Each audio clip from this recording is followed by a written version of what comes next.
You're looking live at Print Up Field, where Colorado women's soccer is just hours away from kicking off its climb at a national championship under the Flatirons. That, a stunning change of CU leadership, and much more tonight, right here on ScoBuff Sports.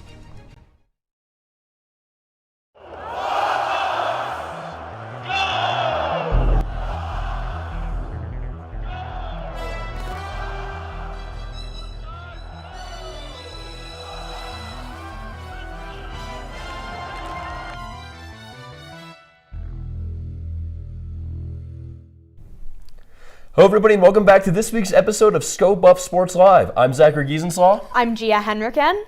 And we're looking forward to a wonderful show for you guys today. It is a football bye week, but that doesn't mean we have any less to tell you about this week, so let's get right into it. There will be a new athletic director at Colorado next fall. AD Rick George is stepping down from the position after nearly 13 years overseeing the Buffaloes. He announced Thursday he leaves a complicated legacy from one of the most eventful periods in CU athletics history. Lincoln Roach has more. Professor Jared Byheer-Brausch came to CU a month after a new athletic director was named. My first year as a grad student here, I was tutoring student athletes, and we were doing it in a trailer. In the 13 years since, under the leadership of AD Rick George, CU athletics has experienced major changes. At the end of the school year, George will step down as AD and transition to an advisory role. While his tenure has had eye-catching highs and serious lows, Byheer-Brausch believes his biggest contributions haven't been in the wins and loss columns. Noticing and recognizing the full human that is the student athlete is really kind of where Rick George has made his legacy. In his first 3 years, George spearheaded two major additions to the department's facilities: the indoor practice facility and the university's Champion Center. George raised over $100 million for the Champion Center project, the largest fundraising campaign in department history. For his work, CU's Student Athlete Advisory Committee has recognized him as a Staff Member of the Year 3 times. George was also named Athletic Director of the Year by the National Association of Collegiate Directors of Athletics in 2024. But in 2017, George was disciplined by the university for his handling of allegations of domestic violence against a CU football assistant coach. An internal investigation found that George failed to immediately notify the university's Title IX coordinator of violation of the federal civil rights law. While Byheer-Brausch thinks it shouldn't affect George's overall legacy, he still thinks it's important to talk about. Because I think whenever we're talking about legacies, we need to look at the totality of it. But George might be most famous for his hirings and firings of CU football coaches. He racked up $16 million in buyouts after firing Mike McIntyre and Carl Durrell before bringing on the university's most famous employee. Let me introduce our 28th coach in Colorado history, Coach Prime. While Deion Sanders' overall record is 16-19, he led the team to a 9-4 season in 2024 with its second ever Heisman Trophy winner in wide receiver cornerback Travis Hunter. Coach Prime has also brought record ticket sales and received some credit for bringing record-breaking enrollment to CU in recent years. Looking at the economics, and is it better to have, let's say, a 500 team that's bringing in hundreds of millions of dollars for the region and tens of millions of dollars for the school, or is it better to have someone who may be 8-4, 9-3, and is not bringing in that money? University leadership praised George's time at CU Thursday.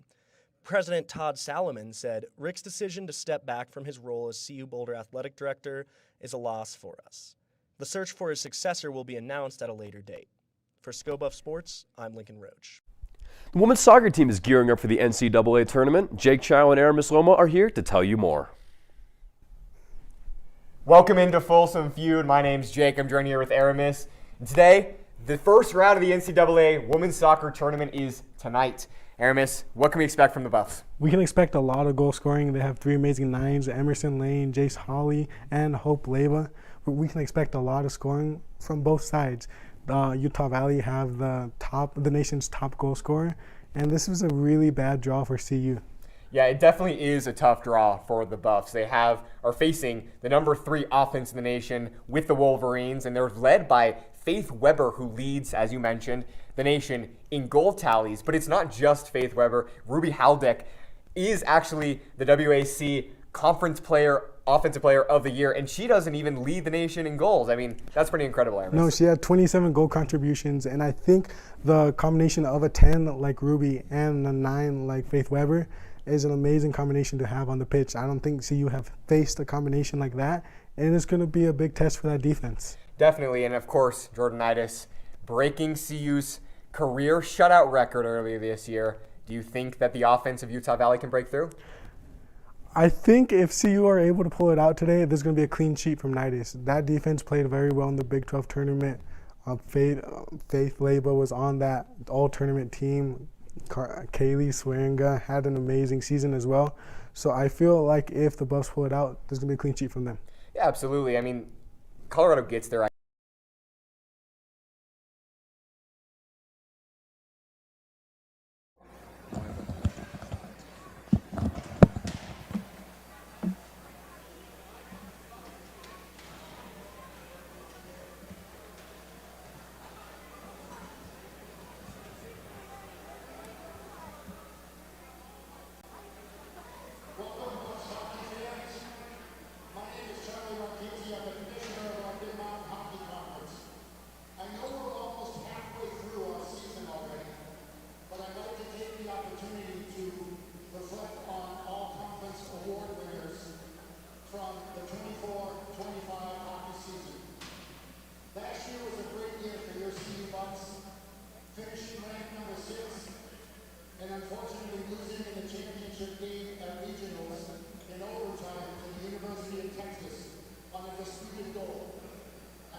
All-Conference goalie, a BMHC All-Star. He is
selection.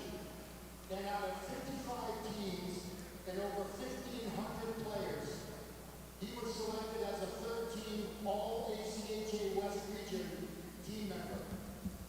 He has set the standard what it means to be a buff player and a teammate. Ladies and gentlemen, please help me congratulate the all-time leading point scorer for your CU Men's Division II hockey in the history of CU. Number 6, Diego Thomas.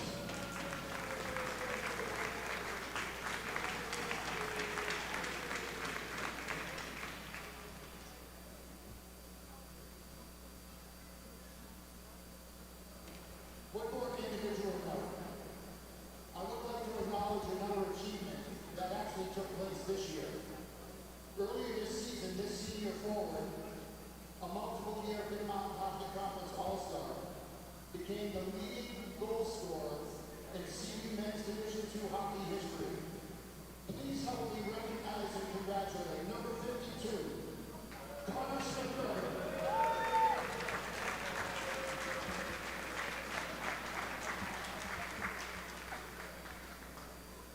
Okay, and now, 2 team awards. Each year, the coaches in our conference nominate who they believe to be our Coach of the Year. Coaching, however, is not an individual thing. It is a team approach. So we decided to make this award the Coaching Staff of the Year award. Each coach plays a very important role for their team. It does not always go to the best team, but their peers, who they believe is the best motivator. They exemplify discipline and work ethic. This award has been named in honor of Coach Ken Fickus. Coach Ken Fickus has been involved in hockey for over 55 years. And in fact, you'll see a banner hanging over our head. In 2003, Coach Ken was the head coach who led your CU Bucks Division II team to a national championship. So these awards are in Ken Fickus' name. I'd like to call Ken out here to present these Coach of the Year awards to the coaching staff of CU. Ken?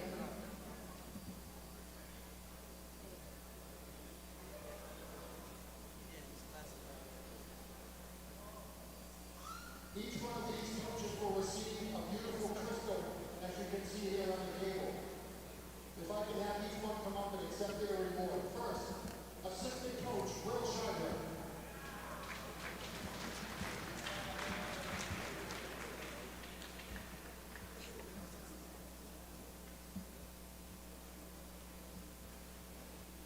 Next, Assistant Coach Jay Gleason.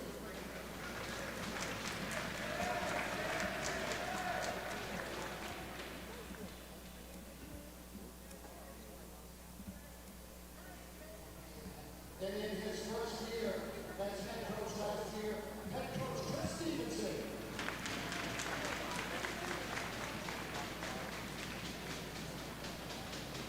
Coaches, come on the ice for a collective picture, please.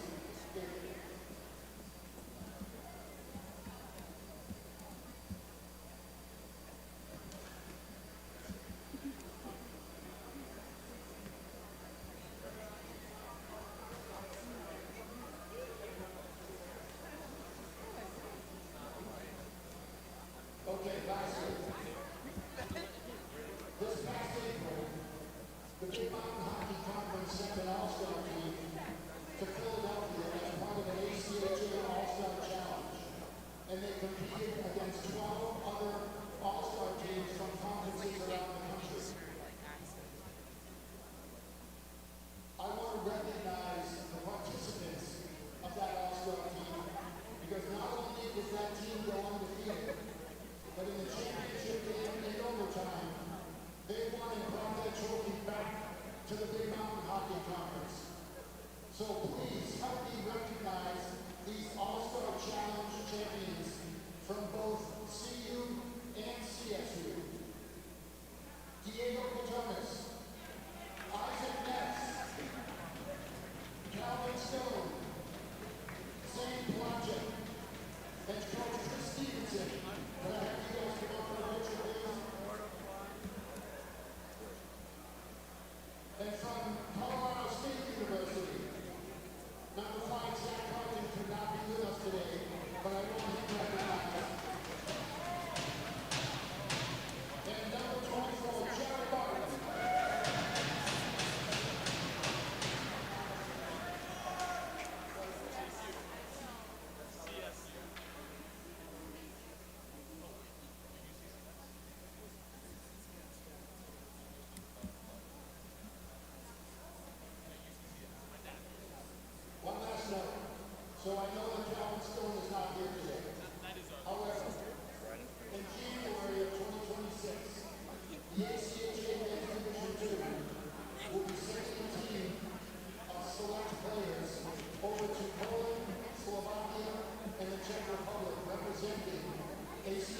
college hockey.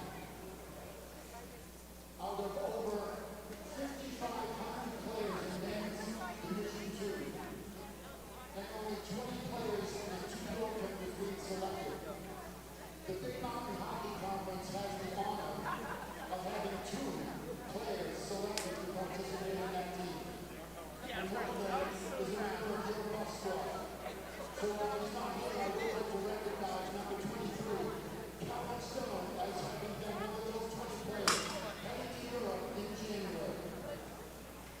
I would ask you, through the expense of that team, to please help him by fundraising with him and helping him make this an honor of a lifetime. So congratulations to all of the Bucks for the 2024-2025 season. And now here we go for this year's World Internationals. Thank you.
On a warm November afternoon here in Boulder, Colorado, we welcome you inside the CU Rec Center Ice Rink on the campus of the beautiful University of Colorado Boulder for today's BMHC matchup. Rocky Mountain Faceoff featuring the Colorado State Rams and the Colorado Buffaloes here on ScoBuff Sports. Thank you all for tuning in. I'm Kieran Walker. Nick Evans, our producer today.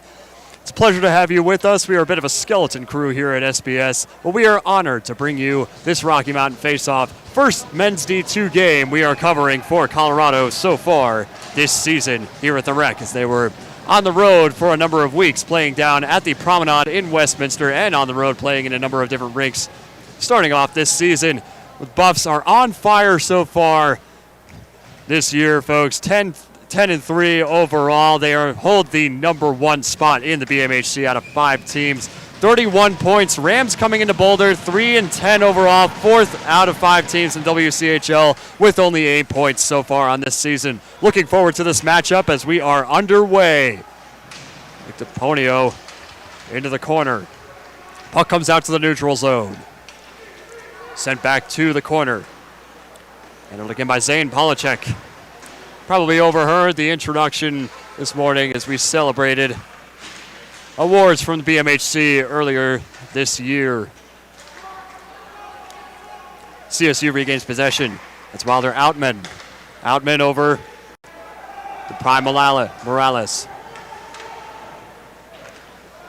Zone cleared out, taken by David Levkis, leading goal scorer for Colorado this season. His zone is cleared, sent back to the opposite side of the rink. Now back out towards the top, taken by Scones for CSU. Laid back into the corner, puck brushed aside. Puck loose of the half wall, comes back out to neutral's territory. Fisher going up, but it's going to be offsides against Colorado.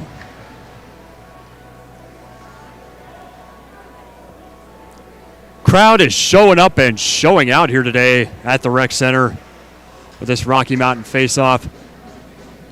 Lots of hype surrounding this team this year. Past couple of years, this team has been electric, and they're continuing that streak so far this season. Dom Alexandrov with the face-off. Draw taken back by CSU into their zone. On the net is Luke Hansen. Hansen, the turnover, stays with CSU, and it's getting up the right side. Here's Chase Moses. Sent to the corner. Over to Chance. Simpson takes a hit in the corner. Picked up at the half wall. Alexandrov sent out in front. Another shot. Takes a shot and a beautiful save once again. Colorado getting those early chances. Trying to get on this board early. That's an attempt from Fisher.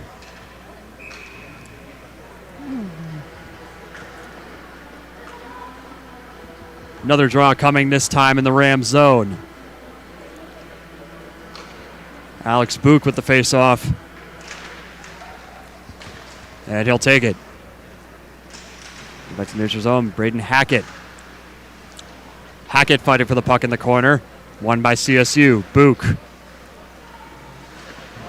Racing for it. Taking a hit was Connor Smithberger. Received an honor earlier today. Wallstand played by the other side. Wrapping around behind his net. Up the right side. Sent out. Looked by Hackett. Hackett. Puck loose in front. Center passed. Ralston. Ralston shot. Save again by CSU. Smithberger wants the puck. It's chipped into the corner. At the top of the zone is Hackett. Hackett will be picked up by CSU and coming the other way. The stoppage.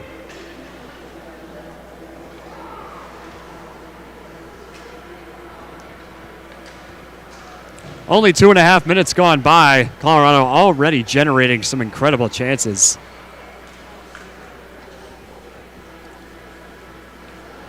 And for the folks at home, I got to say, I really do miss covering this D2 team. Started my SBS career covering these guys, and it's great to see them back returning after well over a month away from home. Now we've got an icing call against the Rams as they're trying to get a line change but are forced to stay out as the face-off comes back to their zone.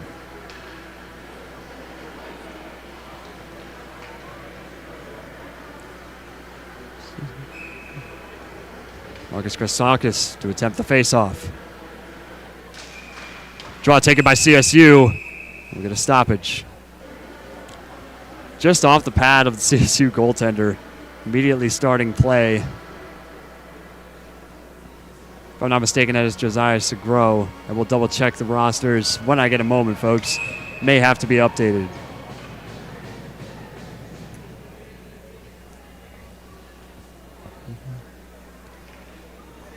Krasakis back in for the draw, taken again by CSU. Wrapping around in the corner. Puck is loose. Picked up by the Rams. Coming the other way down the left side. Chipped into the corner.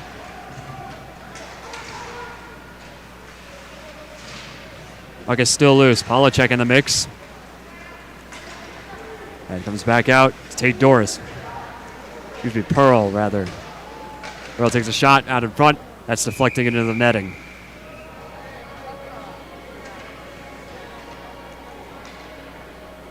Colorado get a line change. As David Levkis and company back out.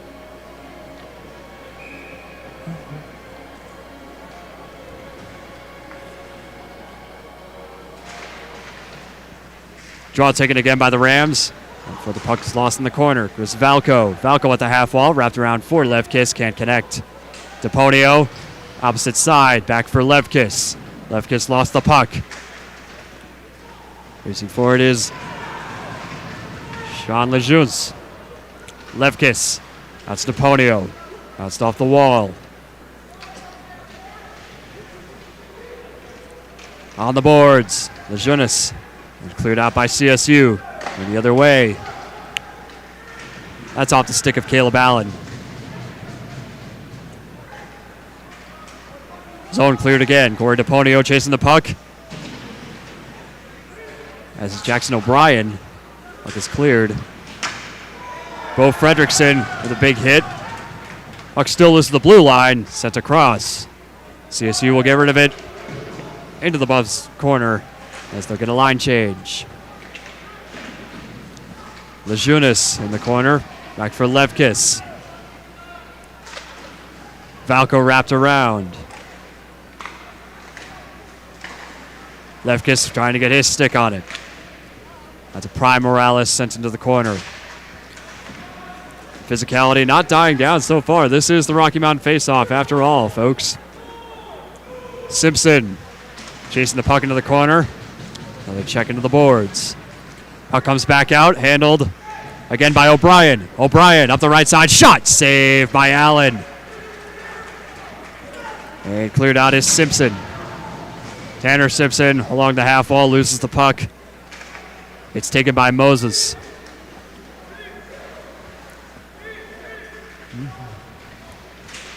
Ralstrand lost the puck. Another turnover. O'Brien again up the right side. He's got help. Shot, save again by Allen. Rebound cleared out.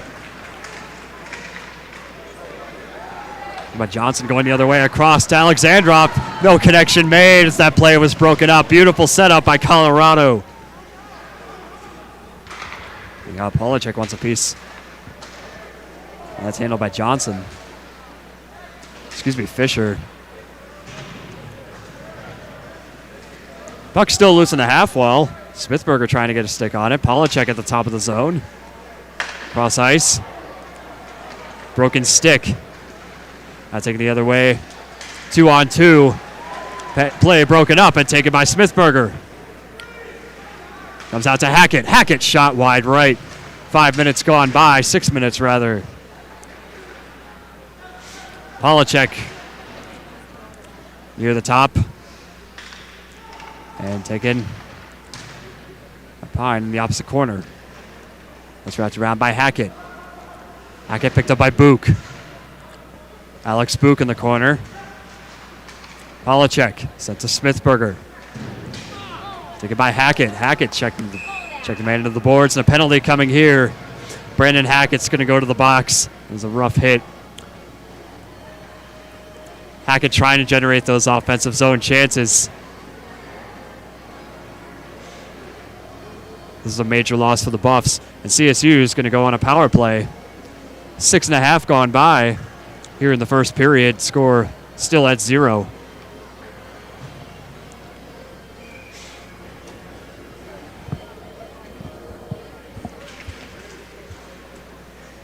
Draw taken by the Buffs. Cleared out immediately. That goes along the boards into the opposite corner. Out of the net comes to Grow.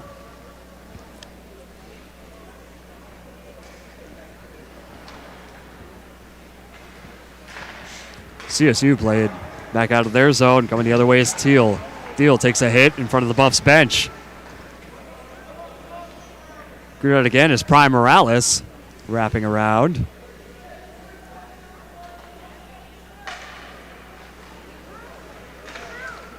Back to Prime Morales, the top of the zone. He'll skate up the left side, facing pressure. Play broken up. Wrapped around the boards. Taken by Moses at the top of the zone. Another shot from deep down the slot, wide left. But a beautiful, not before, a beautiful stop by Caleb Allen. 1:05 left on the man advantage for the Rams. 12:41 to go in the first period.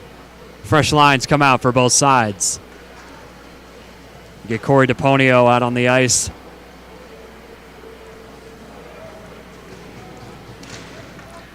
Rams another face-off. Out at the half wall, play broken up.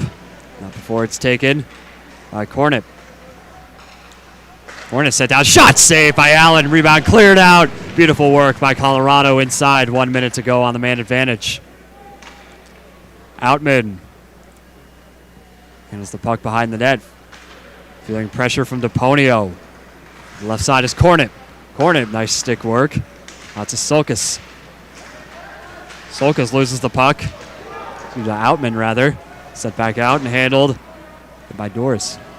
Cleared out.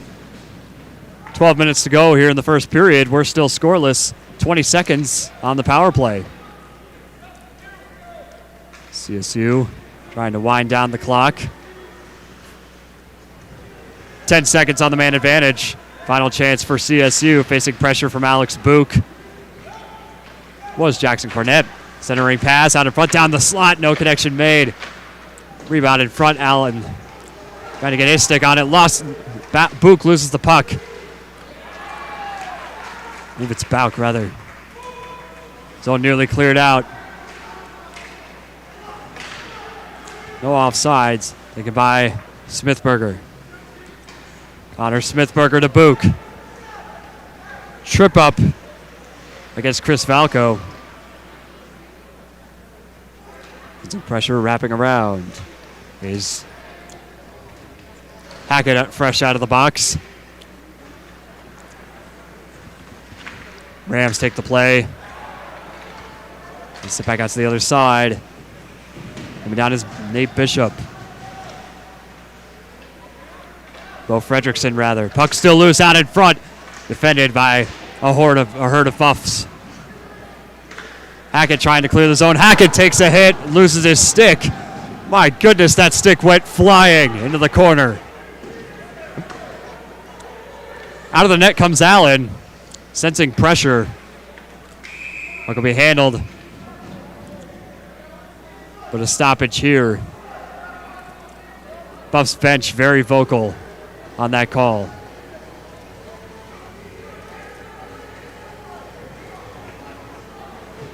So the draw will come out to the neutral zone. It looks like no, stay in the Buff zone rather. 10:25 left to play in this first period.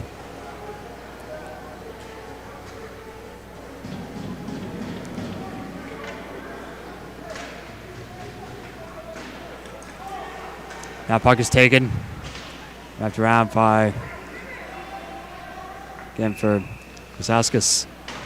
But it'll be an icing call against Colorado, as they were not able to make it in time.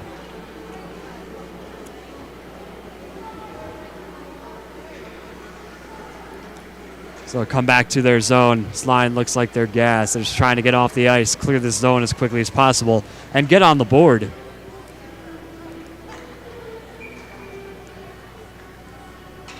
And this CSU team, they knew what they were coming up against, going against the #1 team in the conference, especially since this rivalry means so much, as that shot was saved by Allen.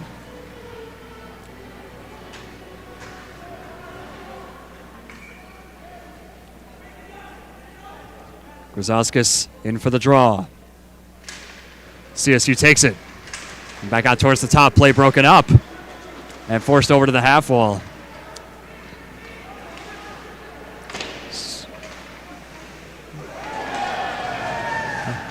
Taranto chasing it down, but a huge trip up in the neutral zone as Trace Taranto goes down, and some extracurriculars near center ice.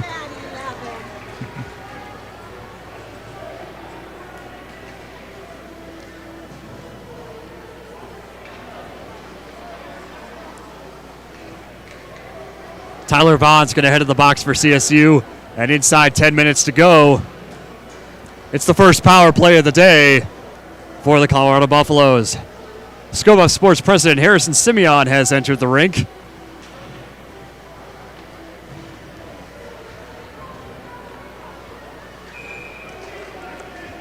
Now the draw coming to CSU's zone, but they're going to fresh set of skaters. Officials convening at their bench.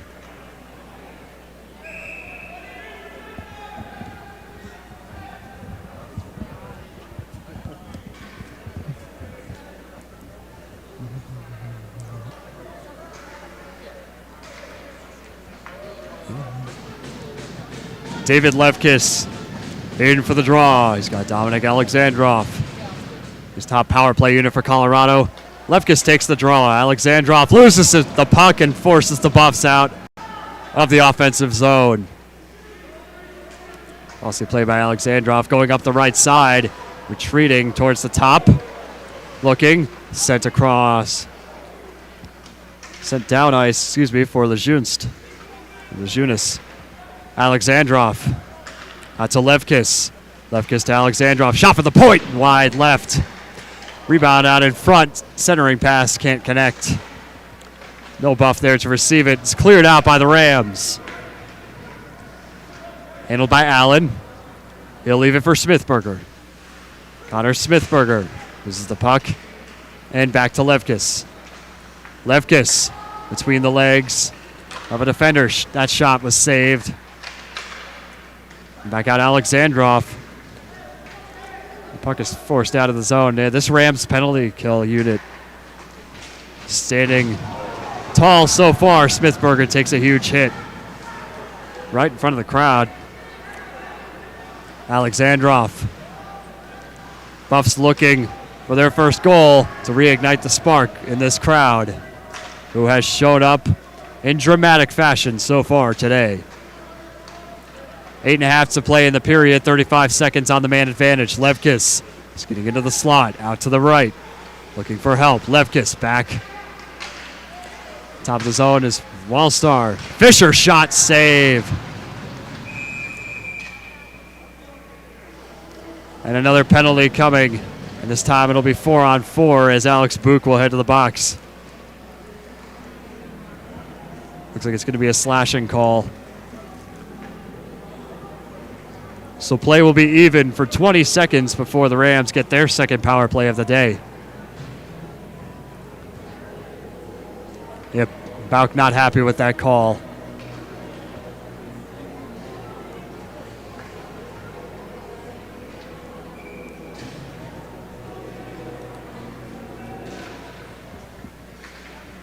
Draw taken by CSU. So to the top of the zone. Another shot save again by Caleb Allen.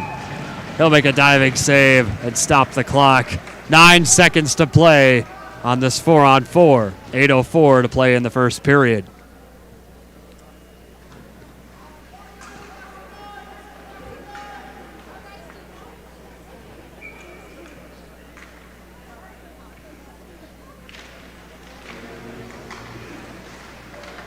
Draw taken by CSU, and Teal takes a shot. Another shot goes wide right. And here comes the man advantage for the Rams. Out of the net. The Schaffman. I believe that's Josiah Segro in net for CSU.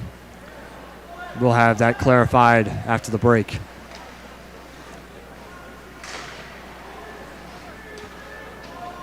Puck played into the corner. Sensing pressure is Krasauskas.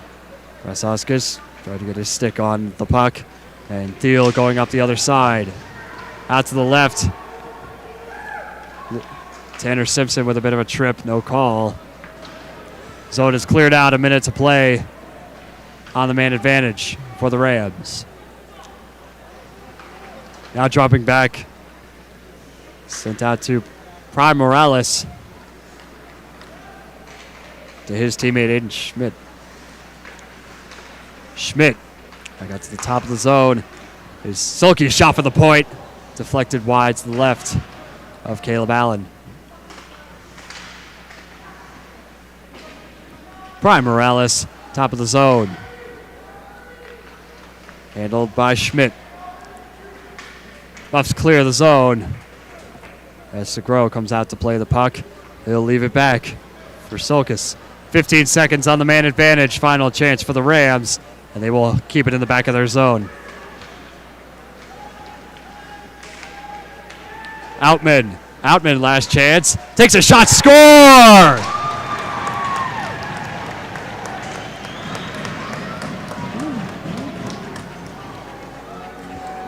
What a play by Wilder Outman, the defenseman. Gives the Rams a 1-0 lead on the power play. That is a shock to the Buffs, who still hold the number 1 spot in this conference. And CSU coming in here making a statement.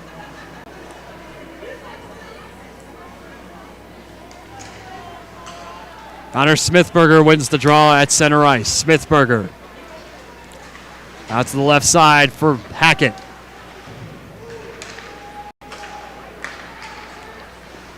Hackett shot into traffic and cleared out.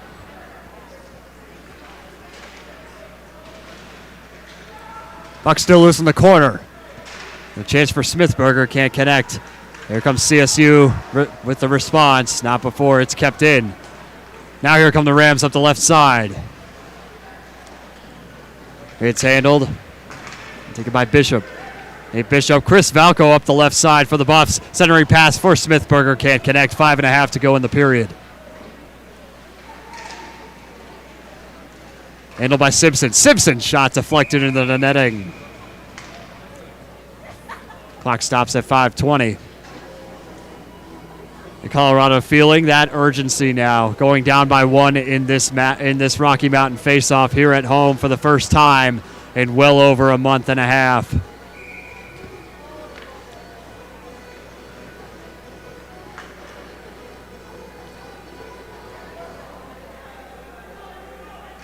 Alexandrov wins the draw. Kept in by Colorado. Polacek at the top.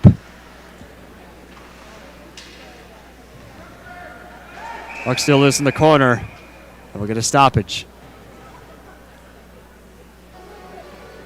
5:09 to go.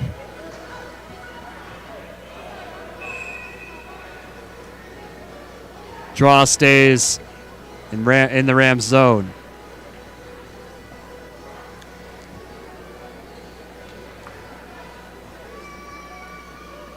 Officials convening, determining the call for a moment.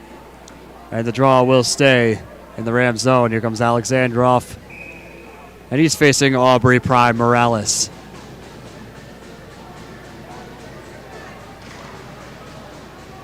Rams take the draw up before it's sent into the pads of their own goaltender.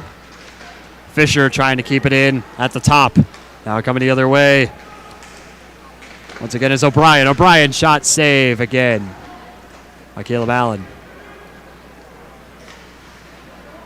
Out to the top of the zone is Fisher. He'll get rid of it and retreat back. Alexandrov looking for the puck in the corner. It's handled by Schmidt. Zone cleared. Up the other side for Colorado. Picked up by O'Brien. Now before Polacek gets there first. O'Brien center back out. Shot save again by Allen. And the Buffs are responding, coming the other way. Here comes Simpson. Simpson, it's an offsides.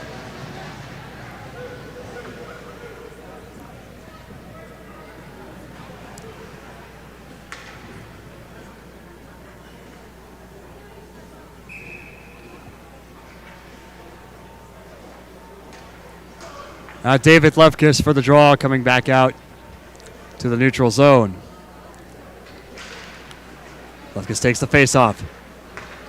Ralston out to DePonio. Or DePonio with a hit. Lefkis looking for the puck in the corner.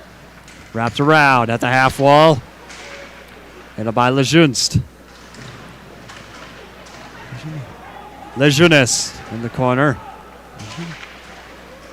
Cleared out, turned over, and coming the other way is Cornett. Cornett shot save from deep by Caleb Allen. And now back out is Lefkis. Lefkis takes a hit. And coming the other way. There's a shot save again by Segro. What a beauty.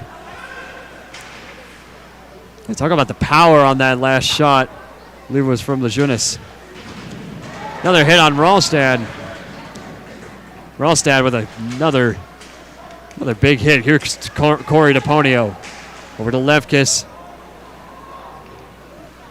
Lejunas. Out to Ralstad in the corner. Ralstad. Cross ice to Lefkis. Lefkis. Out to Lejunas. DePonio in the corner. That puck goes high and hits the netting. And nearly slamming into our creative director, Christian Blanco. 3 minutes to play here in the first period. Rams lead by 1. The lone goal scored today.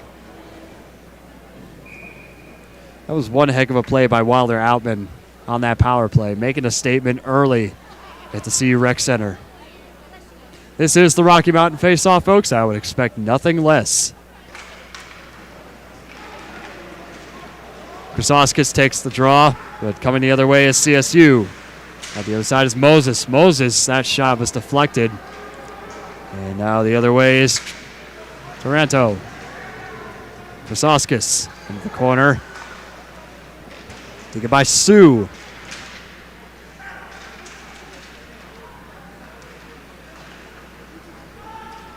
Sue into the corner. By Trentino. Penalty coming here for another hit. Crowd not pleased with the call. Rams will go back on the power play.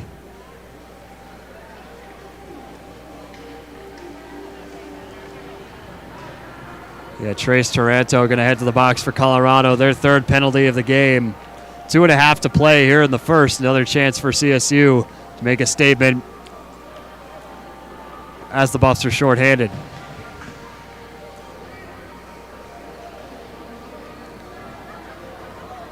And Taranto with another big hit in the corner. Officials didn't like it. Coming back out of Schmidt. Puck loose in front, saved by Allen. Forced into the corner. Comes back out.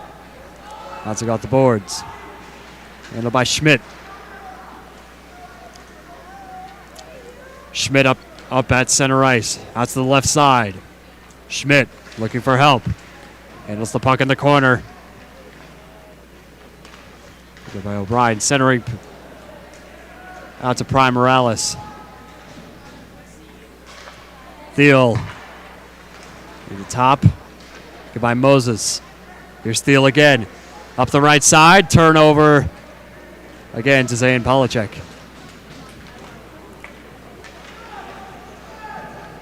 That's so that's Outman back out on the ice. Lone goal scorer today.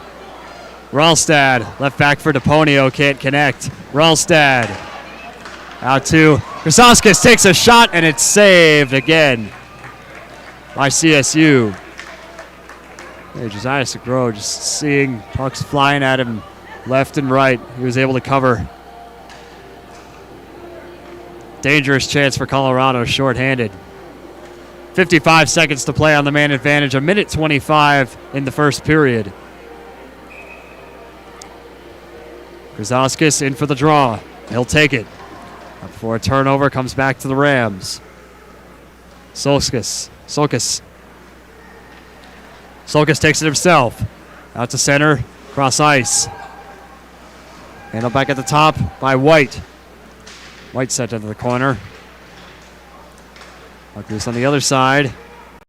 Is Solkis, shot saved by Allen. Buffs can't clear it, kept in by Solkis. Back to Solkis, setting up a shot. Takes a trip from Krasauskas. He wanted a call. That puck was loose in front and cleared out by Colorado, racing for it. Krasauskas on the breakaway. Up the middle, up the right side. Takes a shot and it's saved by Segro. CSU crowd out in full force. As Krasauskas nearly got a shot off. 5 seconds to go on the man advantage.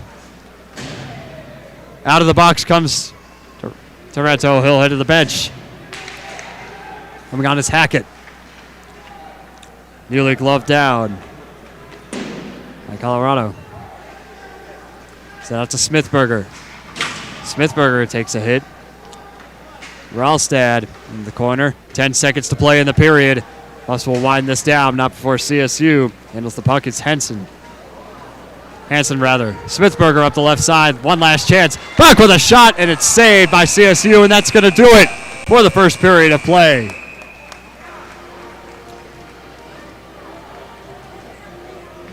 Wow, what a first period for both teams so far. Lots of physicality. You can feel the tension in this rink. Both sides know what this rivalry means. Rams coming in here trying to make a statement. Fourth team in the conference against the number 1 ranked Colorado Buffaloes in the BMHC. Buffs are going to try to get back in this, coming out of the locker room for the second period. We'll see you in 15 minutes. Don't go anywhere. You're watching Go Buff Sports. Enjoy some scenes from our live show this week. Identity from not only their goal scoring, but the way that they play games is really unique because they don't care about possession time. They really care about getting the early goal, finding maybe a second or a third, but then playing back a little bit more. And it concerns me against a high-powered offense, the number 3 offense in the nation in Utah Valley. What do you have to say about that? I wouldn't be surprised if we see a formation change. Danny Sanchez has been rolling with a 4-3-3. I wouldn't be surprised if we see a 5-person backline. You know, this attack is very dangerous, and CU have 2 amazing 9s they can deal with. Emerson can go back to the midfield, and I feel like we'll be seeing a lot of 5 people in the backline tonight. Yeah, absolutely. And then, looking past that, barring an upset victory that Utah Valley pulls up, Colorado will play the winner of Xavier or Dayton, who kind of have contrasting play styles. What's your opinion on what the outlook is for that game looking forward? So CU had a very good season at home. They've had a very good calendar year at home. They have not lost a game at home since October of last year. 14 games unbeaten at home. I feel like if the Buffs have any home game the Buffs have in this tournament, they're going to be able to take care of business. Yeah, I know. The Buffs love being at Prentub Field, and I think that'll show because whether or not Dayton pulls the upset over number 6 Xavier, Colorado, if they win, will be at Prentub Field, which is where they're very comfortable. But it only gets harder because if Xavier does win that game, they actually have the number 2 offense in the nation. And Dayton, who, again, as mentioned, contrasting play styles, they have a goalkeeper who leads the nation in shutouts. So it's very interesting to see how that game will play out. But I think Colorado right now is going to try to focus on getting through Utah Valley. And then if they're able to get to the third round, and assuming MSU is able to get through their first 2 rounds as well, it's going to be a rematch of the first week. We came into the season not knowing if the Buffs were going to be able to replicate what they did last season. And I feel like that game showed that the Buffs could be on the field with anyone in the country. Yeah, and you mentioned the home record, and it worries me a little bit, them going to East Lansing to play Michigan State. They tied 1-1 earlier this year, and Michigan State was a top 15 team at the time, and it was a litmus test for the Buffs. It definitely was. That early goal by Hope was what set the game. If the Buffs are able to go to Michigan State, I feel like they'll need to replicate that performance and score an early goal like they did at the first week of the season. And Colorado's never been past the third round, Aramis. In program history, I'll take them all the way to the Final Four. I believe in this team that much. I know you think a little differently. I'll take them as far as they're able to host. I feel like when they're on the road, it's a big tournament. It's bigger than the Big 12 tournament. It's going to be a hostile environment wherever they go. I don't know if they'll be able to go into like a Michigan State or a Stanford and be able to come home with the win. Yeah, and it's difficult, but I've watched a lot of soccer, Aramis, and I look back to last year's North Carolina team, who was the national champions. They had the recipe. They had a goal scorer who contributed and put the ball in the back of the net over 20 times across the season. They had a goalkeeper at double-digit shutouts, but then they also had the secondary scoring. And I look at this Buffs team, and I see the exact same thing. Hope Leba leading the team in goals, 22 goals this season, or 21, excuse me. But then they also have the secondary goal scoring. Kaylee Serenga, 4 game-winning goals. Jace Hawley, who can jump in. And then Jordan Nidus, who, as I mentioned earlier, broke the school record in shutouts. They followed the same kind of recipe that North Carolina did last year. I think they're national champion caliber. Well, statistically, this is the best team CU has ever had. If they win tonight, this is the most wins they'll have in a single season. So looking at it, they're a historic team. They should be able to compete for that national championship. But I feel like the teams like UNC, like you're pointing out, like Stanford, I feel like they have that edge over them. I mean, you look at UNC, they've won half of the NCAA tournaments they've been in. They lose this tournament, they still have a 50% win percentage in this tournament. So I don't know if CU will be able to compete on that level, but I feel like they'll have a very good campaign. And what I'd say to that is that Danny Sanchez has competed at that level. He was at MSU Denver for a large portion of his career, and he brought home 2 national titles for the Roadrunners. I think that Danny Sanchez has that experience. He knows what it's like to play in an environment like this. I think that Danny Sanchez's team can pull off a long playoff run. I think they're poised for it, and we saw them come back in the Big 12 tournament when they were down against UCF. Yeah, they struggled a little bit against Kansas. Kansas got a little lucky. Colorado will have to get a little bit lucky. As you mentioned, if Michigan State gets to the third round, they're kind of destined for a collision course, it feels like. They'll play in East Lansing. Maybe they get lucky with an upset. Of course, only time will tell, but it feels like this is Colorado's year. It does feel like that. They have a lot of depth on the bench. They have a bunch of quality players. You know, they have Reagan Kotschow, Vivi Zacharias. They have Maddie Scherer on the bench. They have a bunch of quality players on the bench, and if they have a year to win this NCAA tournament, it's this year. Yeah, absolutely. I think that the goal scoring comes in droves, and I think Colorado is absolutely poised for it. But that's Wholesome Feud. I'm Jake, joined here with Aramis. Back to you guys at the desk. The Buffs enter this year's postseason with more maturity and experience than their previous 2 visits. Led by Hope Leyva, Jordan Knights, and many all Big 12 talents, CU is hoping to make some noise. Leo Rivera had a chat with the team as they prepare for Utah Valley. Danny Sanchez is taking his 3-seeded Buffs to their 3rd straight NCAA appearance and 9th in his tenure. And for the first time since 2019, Colorado will be hosting beneath the Flatirons. Playing behind an avalanche of offense, they've set records in goals, assists, and points this season and have the nation's 2nd leading scorer. We have really great players and everyone works hard, and our practices are super focused, and you can tell when it comes to game time that we've really been focused all week. Defensively, they've been just as stout, with goalkeeper Jordan Knights setting a school record for career shutouts. Yeah, I mean, we definitely all influence each other every single time. Like, it's not just me making shutouts or Hope scoring goals. Like, it's every single person on the field. The depth has been a strength of the team, with the herd of familiar faces working together since July, bonding, competing, and practicing for each other. We're going to leave everything on the field, and I think that's what's the most special about this team, that we're all willing to put everything on the field for each other. It'll be under these lights Friday night that the Colorado Buffaloes will take the field, kickstarting their tournament off against Utah Valley. Learning from their mistakes in the Big 12 tournament, Colorado won't be taking their next opponent lightly. You know, we've been doing this a long time, had a lot of opportunities to be in NCAA tournaments, and it really is the fine margins once you get to this point. Win and you advance, lose and your season's over. Everyone's just super excited that we have another opportunity to show everybody who we are, and I think we all have kind of said to ourselves we're in a position where we can actually make such a deep tournament run and actually win something huge. The dream starts 7 p.m. at Prentup Field. Leo Rivera, Sco Buff Sport. Colorado survived a match against Eastern Washington in overtime on Saturday, winning 102-97, bringing them to a 2-0 record. The Buffs hit 11 3-pointers, but were forced to overtime with a 3-pointer made by Isaiah Mosses, who led the Eagles with 30 points. Sebastian Rankig led with a career-high 24 points, while Isaiah Johnson added 17 points off the bench. Despite running into foul trouble, resulting in Felix Casares fouling out, the Buffs forced 8 turnovers in the second, leading to 11 points. Colorado prevailed in overtime thanks to a big 3 by Johnson and steady free throw shooting throughout the game. Tonight, they travel to face Providence at 7 p.m. Colorado men's basketball looks to move to 3-1 Friday night as the Buffs host Providence at the CU Event Center. The Buffs are coming off a 102-97 overtime win over Eastern Washington, led by sophomore Sebastian Rankic's career-high 24 points. Freshman Isaiah Johnson also looks to stay hot following his strong performances to open the season. Providence enters at 2-1 and has been explosive offensively, averaging nearly 100 points per game with 6 players in double figures. It's the first ever meeting between these two programs. Tip-off is set for 7 o'clock. The men's basketball team will host the Alabama State Hornets on Monday night. The Hornets' lone win of the season came against the University of Alabama at Birmingham by a margin of just 3 points. Senior Asden Anderson leads the team in points, assists, and steals per game, and the buff that guards him is in for a tough matchup. The Hornets have played a rather large rotation with 10 different players, averaging double-digit minutes this season. Tip-off is set for 7 p.m., streaming on ESPN+. Find out more about the outcome of the game on the recap on our website.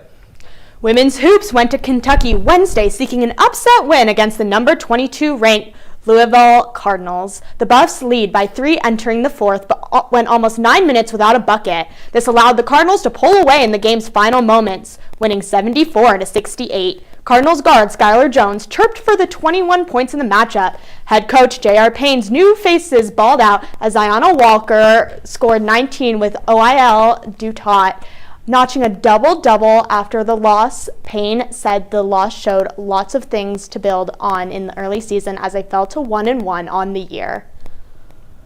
J.R. Payne's squad is heading back to Boulder to face the Portland State Vikings. The Vikings compete in the Big Sky Conference and are coming off a victory against the Division III squad.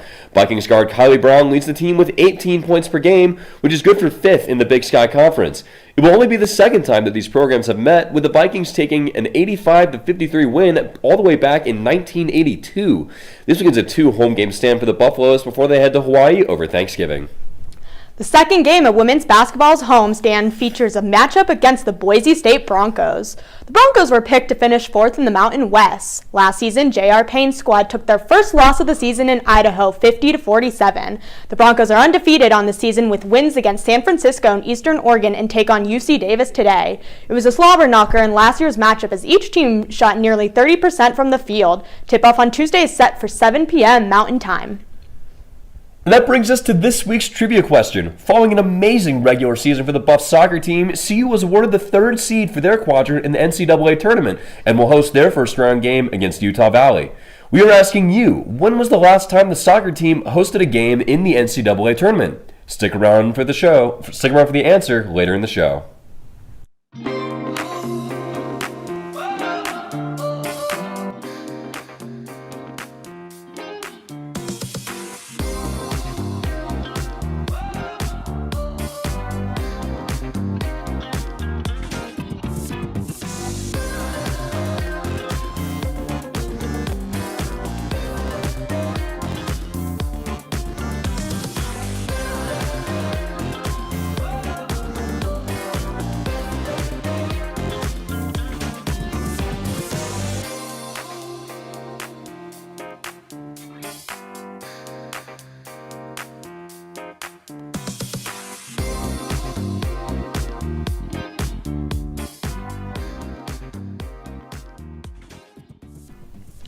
Travis Hunter's rookie season with the Jacksonville Jaguars has come to an end. Hunter suffered a non-contact LCL injury to his right knee, and the team announced on Tuesday that he will undergo surgery to repair the knee. This comes after years of speculation about the wear and tear that comes with playing both sides of the ball. Jaguars head coach Liam Cohen said questions about Hunter remaining a two-way player are premature and that the question will be evaluated at the end of the season.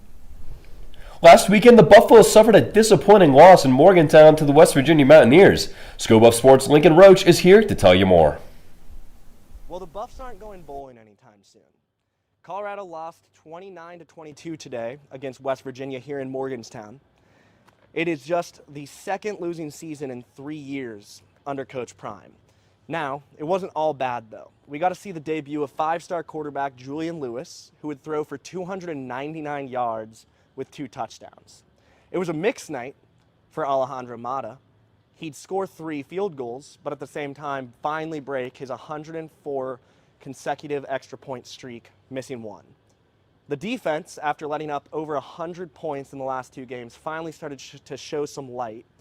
We saw 3 forced turnovers with 1 interception that would lead to a touchdown just 2 plays later. The Buffs returned to Folsom Field after a bye week on November 22nd, where they'll play ASU. For Scobuff Sports, I'm Lincoln Roach. Welcome into Buff Banner. My name's Jake. I'm joined here with Gus. And we both saw some encouraging signs from Julian Lewis in his first collegiate start against West Virginia. He is, without a doubt, the future of Colorado football. Gus, what do you have to say? I agree with that 100%. He looked elite with the deep ball and was accurate all night long. No turnovers, protected the ball. Almost 300 passing yards. He was excellent. Yeah, I mean, he looked absolutely amazing. And you kind of mentioned to me before the show how he looked a little raw in the pocket, which That's is right, an yeah. absolutely fair assessment of an 18-year-old, 5-star freshman quarterback. I think you expect some bumps, especially in his first collegiate start. You have to be patient with him and let him develop and work out those kinks. That's right. Even though it's so late in the season, this is only his third game and his first start. He has a lot to learn, and he is younger than any other player on the team, I believe. Lots to learn. That's why I believe it's so important.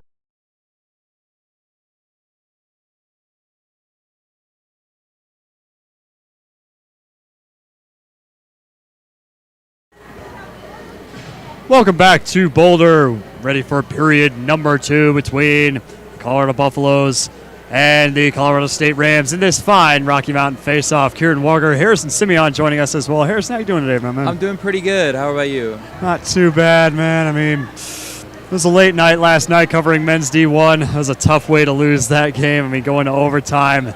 And, I mean... Yeah, I was sort of tough. keeping up towards the end, but I was at women's soccer. Absolute thriller, double OT in the NCAA tournament, Utah Valley. That was a heck of a game. It was the first actual game for soccer that I've been to as a student in 4 years here. 4 I can't years. believe it. Man. And sadly, it might be the last because apparently the next time they're going to the neutral site and all that stuff. But I had a whale of a time with Lincoln and Zach, and some CI people were there, and it was a great time. Hey, Saw man. Catherine there too on the camera. Yep, Catherine running our camera today. There's a full crew out there. Sorry I missed it, but hey. Hey, you were doing your job. Yes, sir. Yes, sir. Well, it's great to come out here and have both these teams come to the rink. I mean, D2 finally returning home after over a month and a half playing at the Promenade and on the road. Yeah, they were hyping this game up. They messaged everybody, and everybody got to promo the game, and for good reason. Rocky Mountain Faceoff, return to the event center, great team. I mean, this is everything you asked for, but CSU trying to spoil the party right now. Oh, definitely. I mean, Buffs down 1-0. I mean, this is not the position that they wanted to be in, especially coming home. And what this game means, it's the Rocky Mountain Faceoff. Their fans have shown up. And yeah, this is the best crowd I've seen for the D2 team in a long time, maybe ever. Probably ever. I mean, they've really, really publicized this. I mean Barstool Buffs had it on their day Instagram. game too. This is a day game, yeah. Usually those big crowds, they're coming at night. They're, going out after dinner or something like that. But this is a lunchtime matinee matchup. Currently 4:04 p.m. Mountain Time here in Boulder. And this crowd is huge. That shot was saved by CSU's goaltenders. As they change sides. They're coming back out. CSU will clear the zone, but not before it's kept in by Lejeunesse. Lejeunesse out to center. Loses his puck, and it's cleared out by Perry.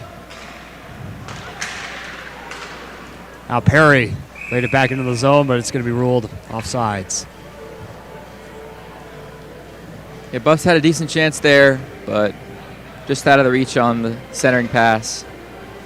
That's been a theme so far this game, Harrison. Just been a game of millimeters. Absolutely. They're just trying to get up into their zone. They've generated some incredible chances, and they're just forced out by CSU's defense. They are on top of their game tonight. Taken by Colorado. Dropping back is Valco. Valco loses the puck out in front. Caleb Allen. Sent back out to Simpson at the top. Chance trying to clear it. Coming back out for the Buffs and cleared out again by Alexandrov. Not before CSU with the pressure shot save again by Allen. Now Simpson up the right side with a response. Play broken up.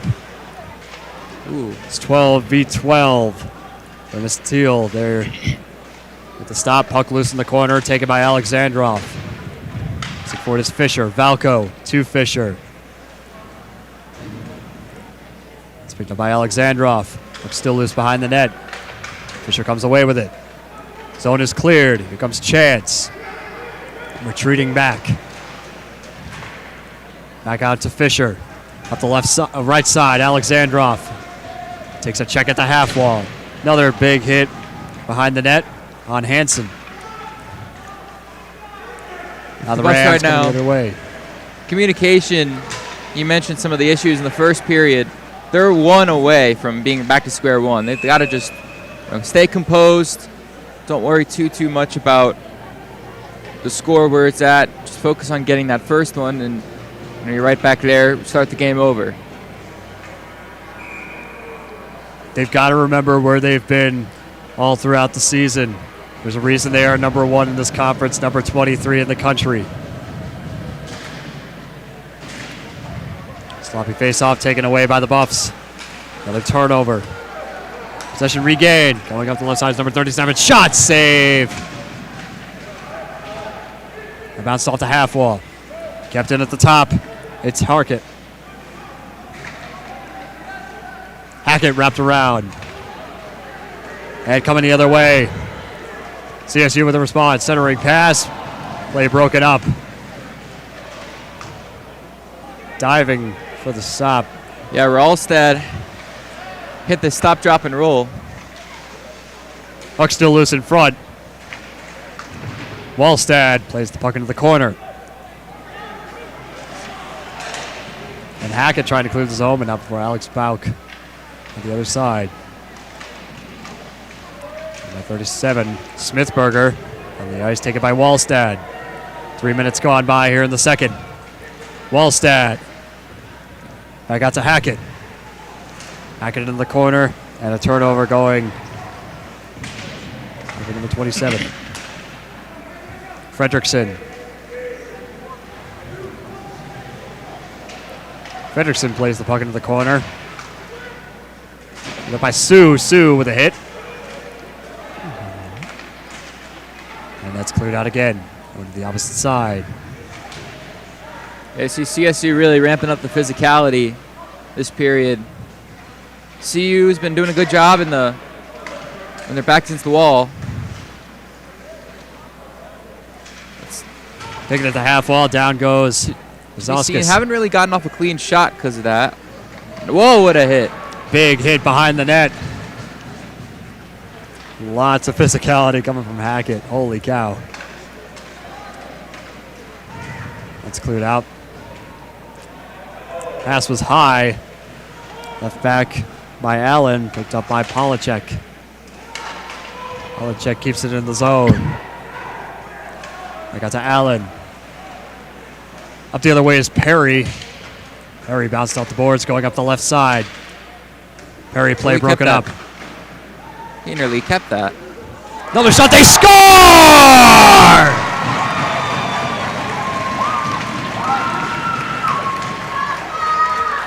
What a goal by Perry.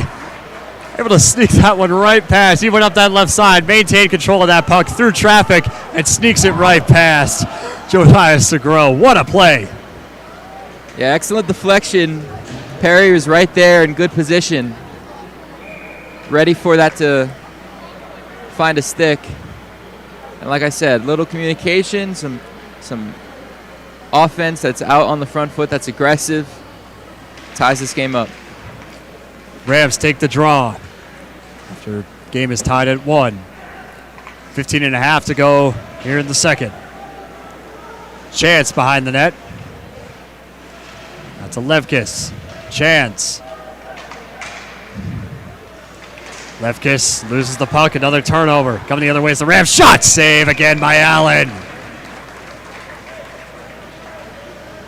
Tough save. Nearing point blank.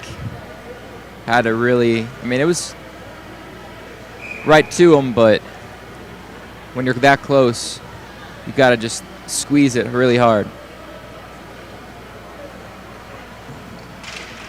Rams trying to take the draw. Lefkis comes away with it. Bounced off the boards. Cleared out again. Intercepted. Out in the neutral zone. The other way, Lefkis breaks up the play. And now it's 37 for Colorado. Into the corner. 15 minutes to go. Picking it up is Lejunas. Lejunas with a turnover. Lefkis, they broken up. Wallstad nearly offsides, and he is. And Corey DePonio still at the top of the zone. Wallstad a little too jumpy. Yeah, a little bit of a rare misstep. Buffs have been very solid out in the open ice this period, but got a little anxious. Can't stop your momentum completely, even at an angle.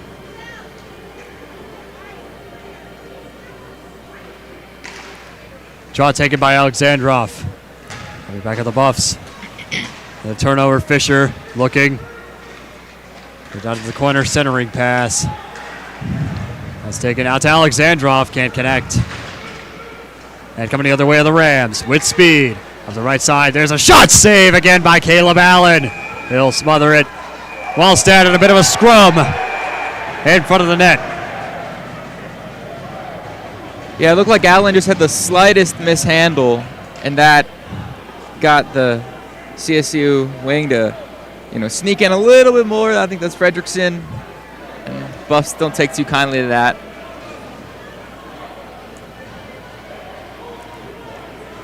Yeah, physicality's starting to ramp up here. I must say, though, Harrison, going back to men's D1, I mean, the physicality that we saw last weekend against UCO, that rivals anything that we've seen here so far this weekend. I can only imagine what the D1 Rocky Mountain Faceoff is going to be like this year. Oh, yeah. I mean, this isn't D1. It's not, the most popular team, but like it can be just as physical. Doesn't mean these guys can't, fly around and take out each other. And both sides really highly competitive. This should be a race to the finish. Speaking of popularity, I mean, this team definitely deserves all the popularity that they can get. Having an electric season once again for the second year in a row that I've been covering them. More than deserving. Krasowskis takes the draw. And that's cleared out by the Buffs immediately. Icing is waved off as Segro plays the puck. Corey DePonio out in front. Now up the other side, it's Prime Morales. Prime Morales with a wraparound. Feeling pressure from Perry. DePonio clears the zone. Loses his footing. And a tripping call coming against the Rams. Buffs will go back on the power play. And Ernest Steele will go to the box. Yeah, that's a tough call. You're right up against the wall, trying to just fight for the puck. But nice job by Toponio just to fight for that, get it out of there. It looked like CSU might have had something cooking up, but Toponio was really active. How about Corey DePonio? I mean, had a great chance going up that left side. Another stoppage right off the draw. Might have been Line's clock been discussing. issue? Might have a clock issue. Looks like we have 2 penalties on the board. Oh, excuse me.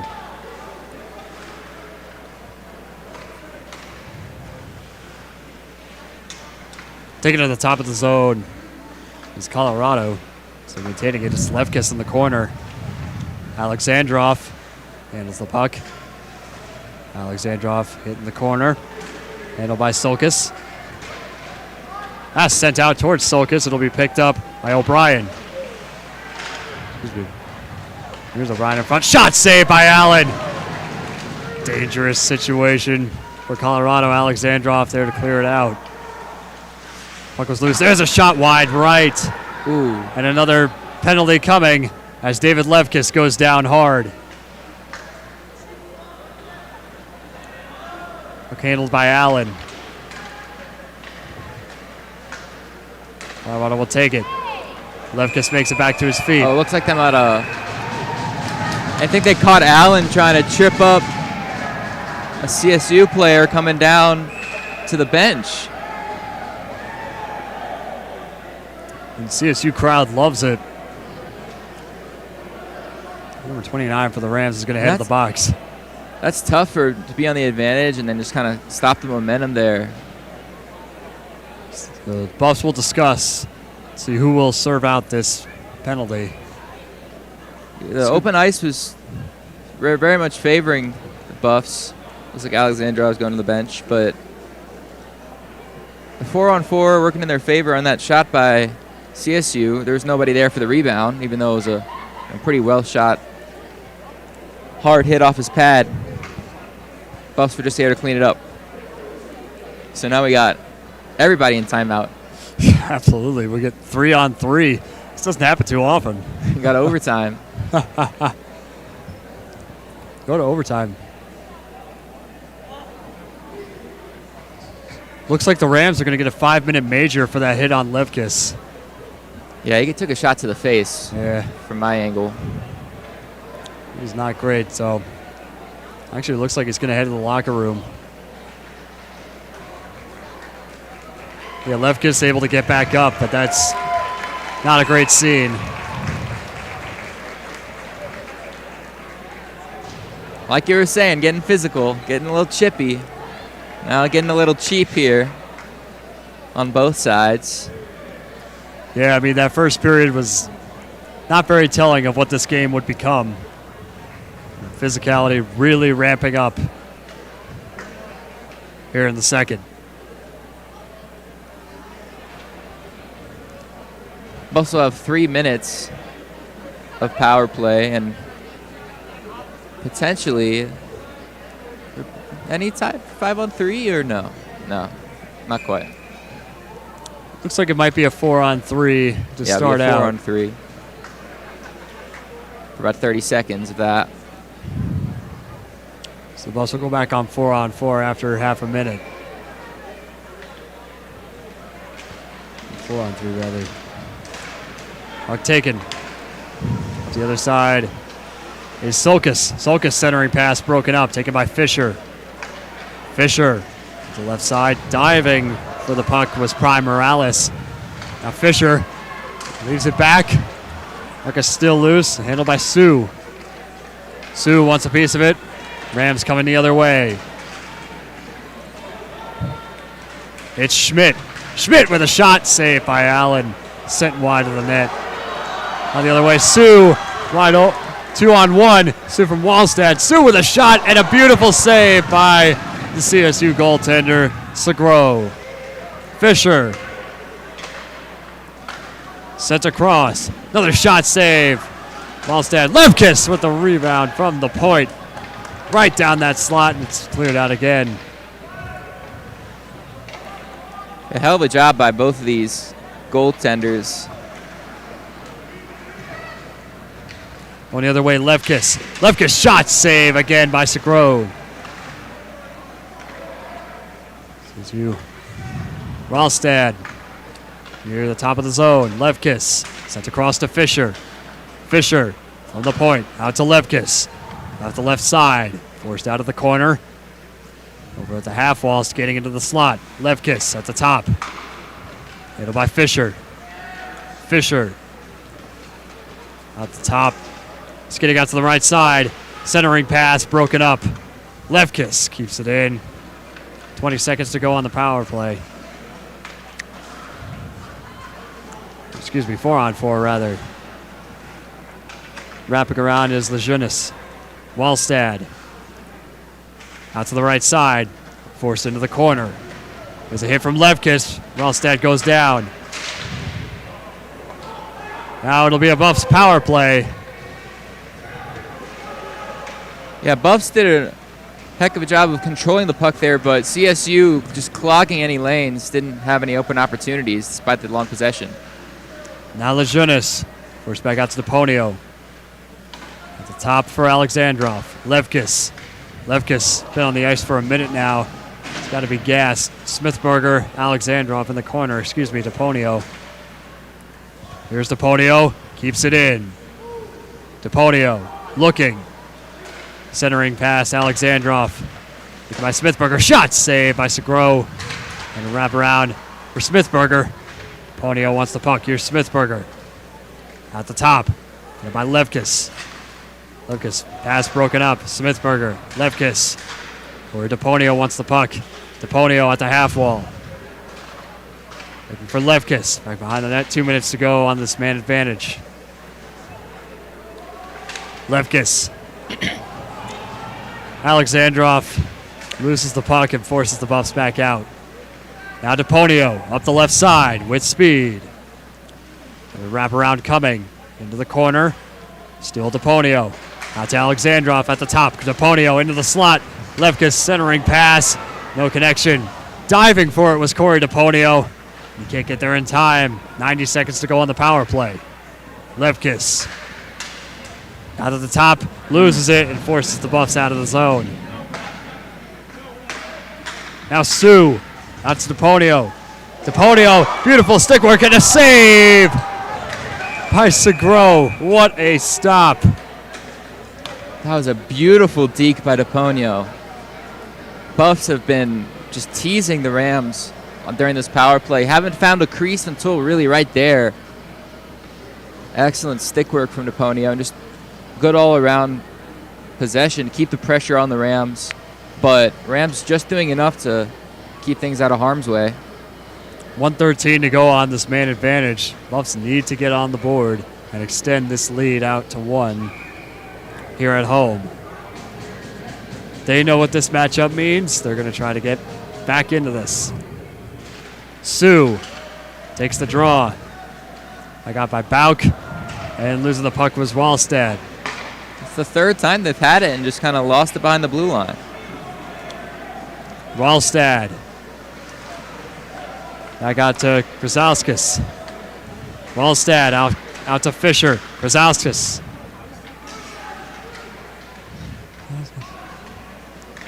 Back out Krasowskis losing the puck again is Wallstad. 40 seconds left on the man advantage. Sue. Bauk nearly offside. Krasowskis. Krasowskis. Fisher with a shot. He scores!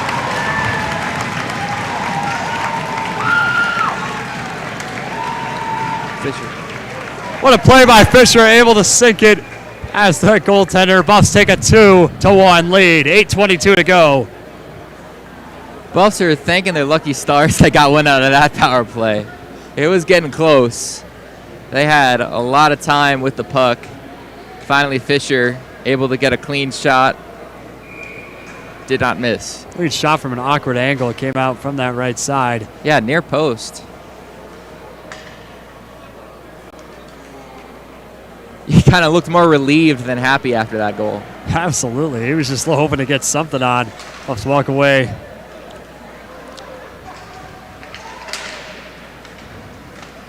That play back out by Segro. Smithberger looking and kept in by Levkis, but it'll be gloved by Segro. Yeah, Sego's been doing a good job on this power play. Just this period in general, despite the 2 goals. It's been constant pressure by CU. They've had a lot of the puck, especially these last few minutes, but he's deterred it away. That one just a misstep on the shot by Fisher.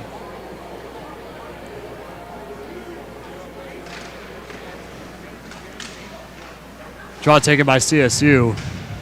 Coming back out, it's Lejeunesse. Lejeunesse. We got a shot from deep from Falco into traffic. Power play is over.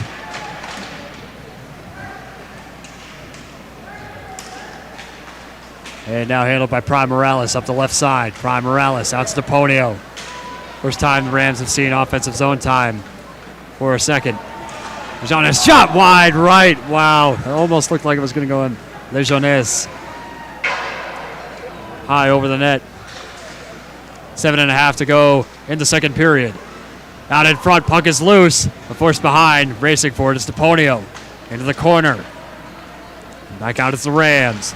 Intercepted by Lejeunesse. Lejeunesse has a chance. Centering pass. Really saved by Hackett. Much needed clear by CSU there. It's been tough for them to really keep possession. They've just been kind of crowding the goal and letting CU kind of just walk them down, go hunting. Has not worked this period. Icing coming against the Rams. We'll bring it back to their zone. This period took a wild turn as Colorado. Yeah, CSU has not had, since that little one that went off of Allen's pad and then he went tripped the guy going to the bench. CSU has not had a shot on goal to my eyes.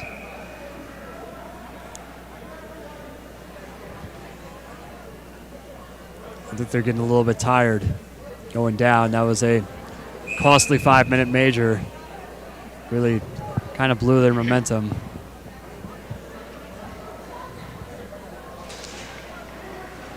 Draw taken. CSU comes away with it, handled by Sulkus. Sulkus with a turnover. Now before taken by Schmidt. Schmidt. Out to Frank. Turned back over. Here's Krzauskas. Krzauskas up the right side. Loses his footing.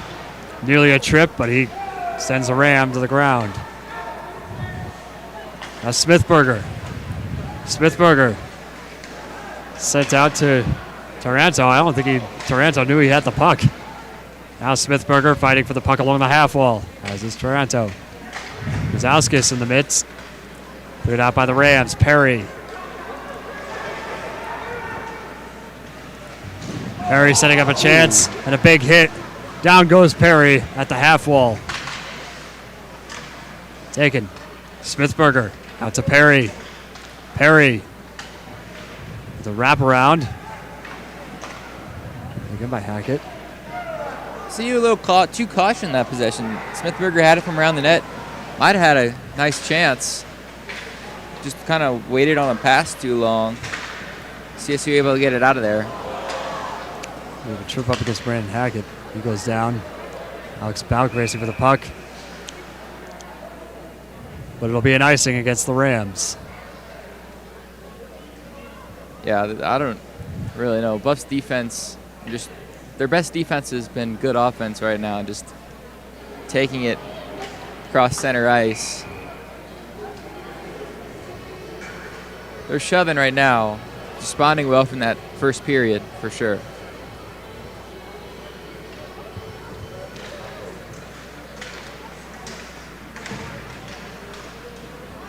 Puck still loose into the corner. Handled by Hackett. Bauk with a wraparound attempt, saved by Segro. Puck still out. Smithberger centering pass to Bauk. Out in front, and it'll be stopped by Segro. Rams not happy with. It's a big extracurricular. This is a scrum taking place in front of the net of Segro. Looks like Alex Bauk getting up right in Segro's cage. Rams didn't like it. Yeah, nice little kerfuffle there. Good job by Segro that puck was right by his hip for what seemed like an eternity. Now you get a little 4-on-4. Or Sulkus and Hackett heading to the box. Lights have come on here in the rink.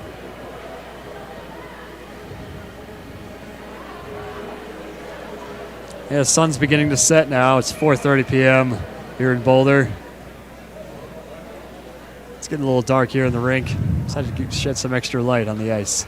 I noticed it was pretty dark when I first got here. I was like, I'm usually used to the lights being on. But understandably, I mean, we have some of the outdoor light, you know. Yeah, the sun really shines in here during the day. When Nick and I first got here at about 2 o'clock, that sun was blazing still. Let's see what the Buffs can do with this 4-on-4. Alexandrov takes the draw.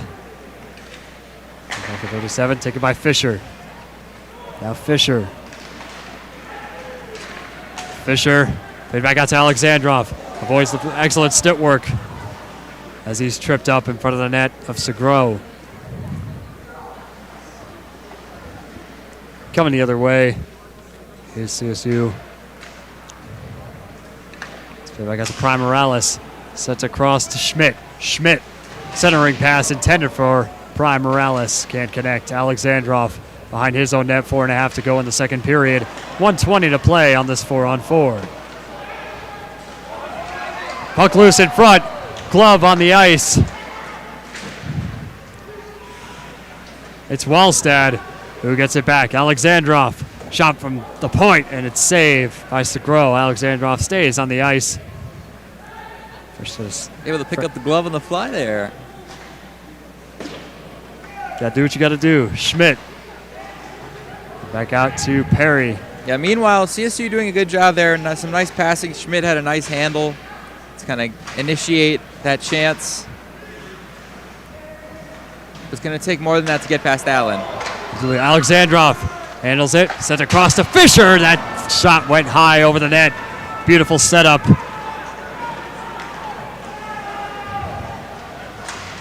Now played back out.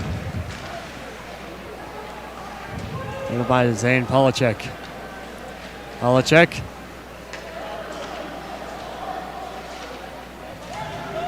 Sue. Sent across to Polacek.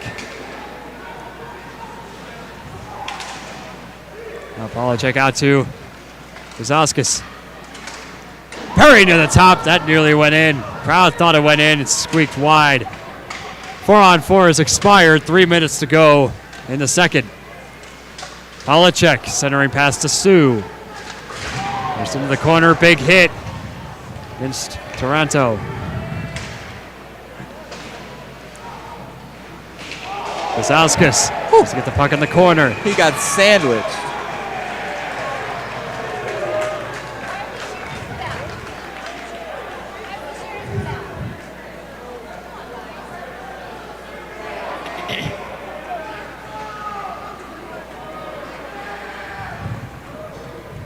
That was a big hit on Nate Solskis. And he's going to go to the bench. We can hope it's just the wind knocked out of him. Can't say his ribs are too happy after that. Yeah, that was a big hit into the boards. I mean, the crowd loved it. They'll make it back to the bench. Looks to be just a shakeup. It looks like Trace interference on that. Yep, Trace Taranto is going to head in for a 5-minute major. This is huge for the Rams as they're going to try and tie this game. They got 2.5 minutes now, 2.5 minutes to start the next. So they have the whole intermission, if they can't get one here, to discuss what to do to come up with a plan of attack for the next period, get this equalizer. I mean, if you think about it, this is the opportunity. CU's been dominating this period.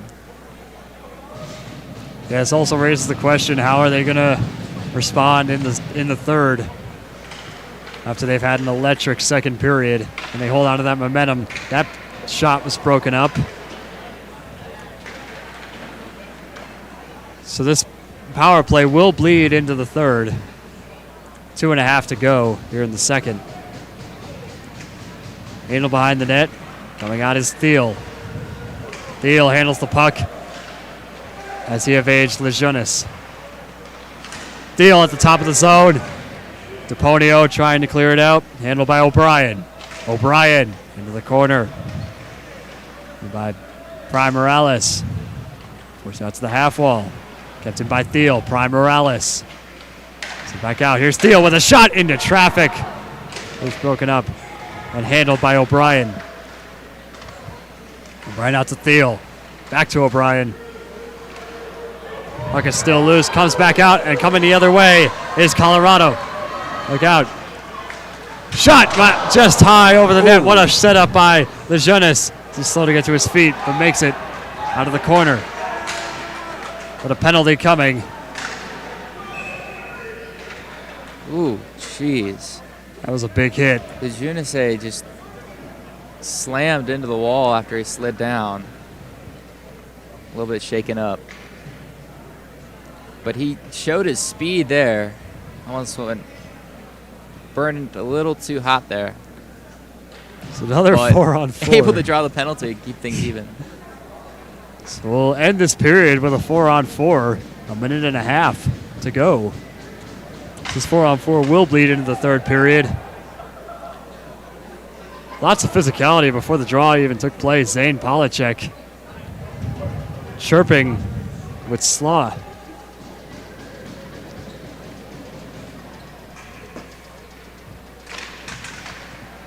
Draw one by the Rams. Excuse me, it's Hansen. I take it. Alexandrov takes a shot. And it's gloved by Segrove. Yeah, good glove save. CU now can kind of rethink the strategy here. They thought they were going to be down for the count for a long period. Now they get to think even again.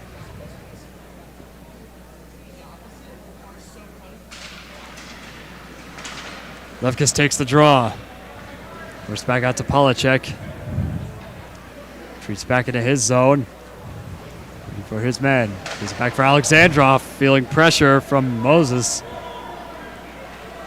Last minute of play in the second period. Off the left side, right side is Polacek, forced into the corner. Takes a hit.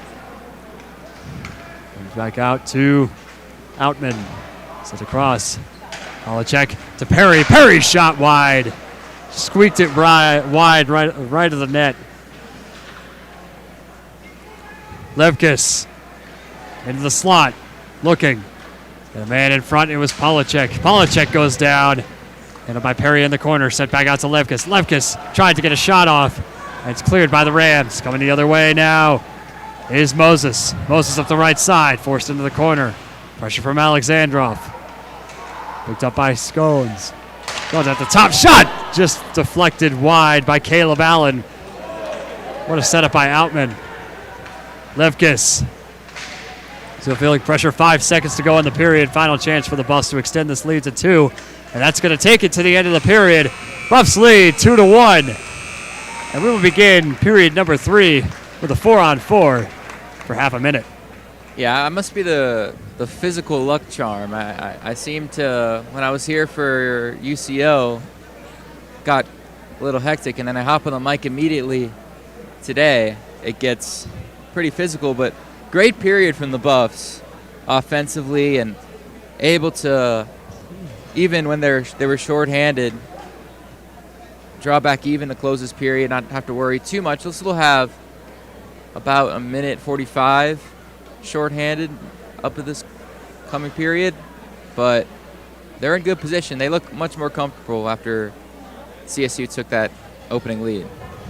Yeah, but coming out of that locker room, if you're the Buffs, you want to stay on top, especially when you're at home. So a minute 45, they will be shorthanded, but they're in a good position, up by 1.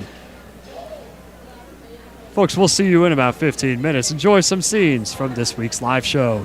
Don't go anywhere. You're watching ScoBuff Sports. That we sit him one game to keep his redshirt eligibility so that he can stay with the program and be a great QB for us for years to come. Yeah, absolutely. So the situation sits right now is Julian Lewis has one extra game where he can keep the red shirt, but if he starts against either Arizona State or K-State, then he burns that red shirt. And I'll disagree with you there. I think that it is absolutely worth losing 1 year of eligibility with Julian Lewis to keep him around with the program. He is the future of Colorado football, and we saw it against West Virginia. He needs to stay, and he needs to start these next 2 games. The way I see it, I believe that we're trading 1 game for 1 season, and that trade is only worth it if he doesn't stick around with the team. And I believe that we can hold on to Julian Lewis for the years to come and that he wants to be with this program. Right, and I would have to say and disagree with you there, Gus, but because the way that NIL and the house settlement is changing college sports, it allows teams to essentially poach players. You looked at Nico Amala from Tennessee to UCLA. It will happen, even if they make the Final Four or a national bowl game or the national playoffs. You need to have guys in your program who want to be there, and I think Coach Prime's best course of action, as the season's awash right now, is let Julian Lewis know that he is welcome here. He is the future, even if that means burning 1 year for 1 game. Personally, I believe that Julian Lewis knows he's wanted here.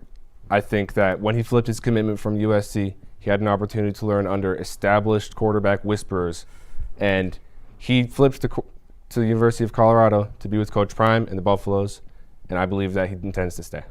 Yeah, I hope so too, right? And I agree with crossed. you too. Is with the changing landscape, like I mentioned earlier, things can change so quickly. And another thing to mention is something that's changed this year is that Pat Shurmur was really the one who encouraged him to come to be a Buffalo. And now him being relieved of his play calling duties changes some things in the dynamic of the quarterback room. Who knows what will happen in the offseason with Pat Shurmur, but it's something to consider is if Pat Shurmur leaves, is Lewis going to stay? I believe he will. I think that we've seen that Pat Shurmur is not the answer long term, and Julian Lewis has seen that as well. I think that it is important who we hire or who ends up replacing him. If we end up replacing Pat Shurmur with somebody who's not very qualified, that might incentivize Julian Lewis to leave. But I believe that if we hire the right people, he will stay. Yeah, I hope so too, but I think we can both agree that Julian Lewis is the future of Colorado football right now, and it's important that he stays with this program. I think it's worth burning 1 year for one game. This season's a wash, might as well. I believe that this season's a wash. Why start him, you know? So that's really what it comes down to. Do we want to let him know that he's welcome here and give him that extra game to really put that point through, or do we want to try and play it strategically and hold on to that extra year of eligibility? I think it's a little bit of a gamble, but either way, is Julian Lewis the future of Colorado football? Gus and I agree. I'm Jake, and this has been Buff Banner. Back to you at the desk. The Colorado Buffaloes volleyball team fell to Kansas State last Saturday in 3 straight sets. CU fought hard throughout the match as there were 17 ties and 6 lead changes, but the Buffs just weren't able to get the job finished. Colorado was just out-aced and out-hit by the Wildcats. Kayla Payne, although, had a career-high hitting percentage of .778 and recorded 1 dig in the match. The Black and Gold picked up their 5th loss of the season after the loss to Kansas State. Number 22 ranked Colorado Buffaloes defeated the number 16 ranked TCU Horned Frogs in a thriller 5-set series last night. This marks the Buffs' 4th ranked win of the season on a comeback match at the CU Events Center. Rhea Finley reached 1,000 assists, making her the 14th Buff to do so, ending her night with 50 assists. Our very own Brittany Garcia was at the CU Events Center to catch you up on the match. Hey, what's up, Buff fans? My name is Brittany Garcia here after a very electric game here at the CU Events Center as the number 22 Colorado Buffaloes defeated the number 16 TCU Horned Frogs in 5 sets. The first set was all Roman Buffaloes as they took that set 25-21 as Anna Burlovich had 4 kills in just that one set alone. But when it came to the second set, the Buffs kind of wind down a little bit, dropping that set 25-19. TCU took the next 2 sets, but the Buffs bounced right back in set 4 with a score of 27-29.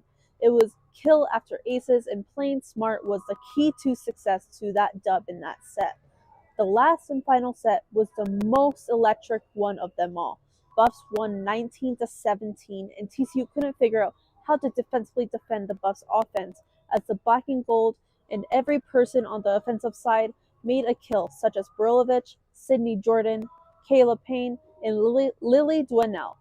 And the Buffs will gain their 21st win of the season and will face off the number 8 ranked team in the country, Arizona State, on Saturday at 1 p.m. at the CU Event Center. And the game will be streamed on ESPN+. I'm Brittany Garcia, and you're watching Skill Buff Sports. Tomorrow marks the second top 25 matchup for the Buffaloes against number 8 ranked Arizona State. The two teams met earlier this season where the Sun Devils beat the Buffs in 4 sets. Although the Black and Gold are 10-4 record at home over the Sun Devils, but to gain the win, the Buffaloes have to have 0 errors in the match, and gaining points off aces and kills are the Buffs' best friend. As last match with ASU, kills from Kayla Payne and Berilovich is what halted their momentum. The game will be at 1 p.m. Mountain Time on Saturday and will be streamed on ESPN+. The Black and Gold are set to take first serve against West Virginia on Wednesday in Morgantown. This will be the 3rd meeting between the two teams, but the last 2 games have been rather split. The Buffs won the last match between the two in 5 sets. Berilovich and Payne still look to dominate in the kill category as they both had over 10 in the last matchup. The Buffs look to take the win back to Boulder on Wednesday, which will take off at 4 p.m. Mountain Time and will be streamed on ESPN+. Welcome to Folsom Feud. I'm your host, Colby, here with 3 contestants today, Lincoln, Balin, and Kieran.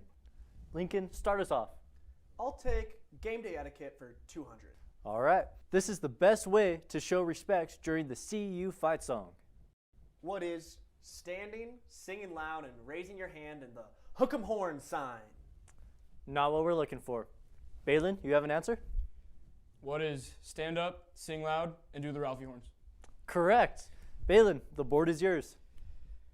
Give me tailgate traditions for 400. All right, here's the answer. the must-have item to wear on game day to show your Buff pride. Kieran? What is black and gold? That's correct. Nothing says school spirit like those two colors. Choose the next one. Let's do fan etiquette for 600. Fan etiquette. The proper response when you hear someone yell, "Go Buffs." What is Skull Buffs?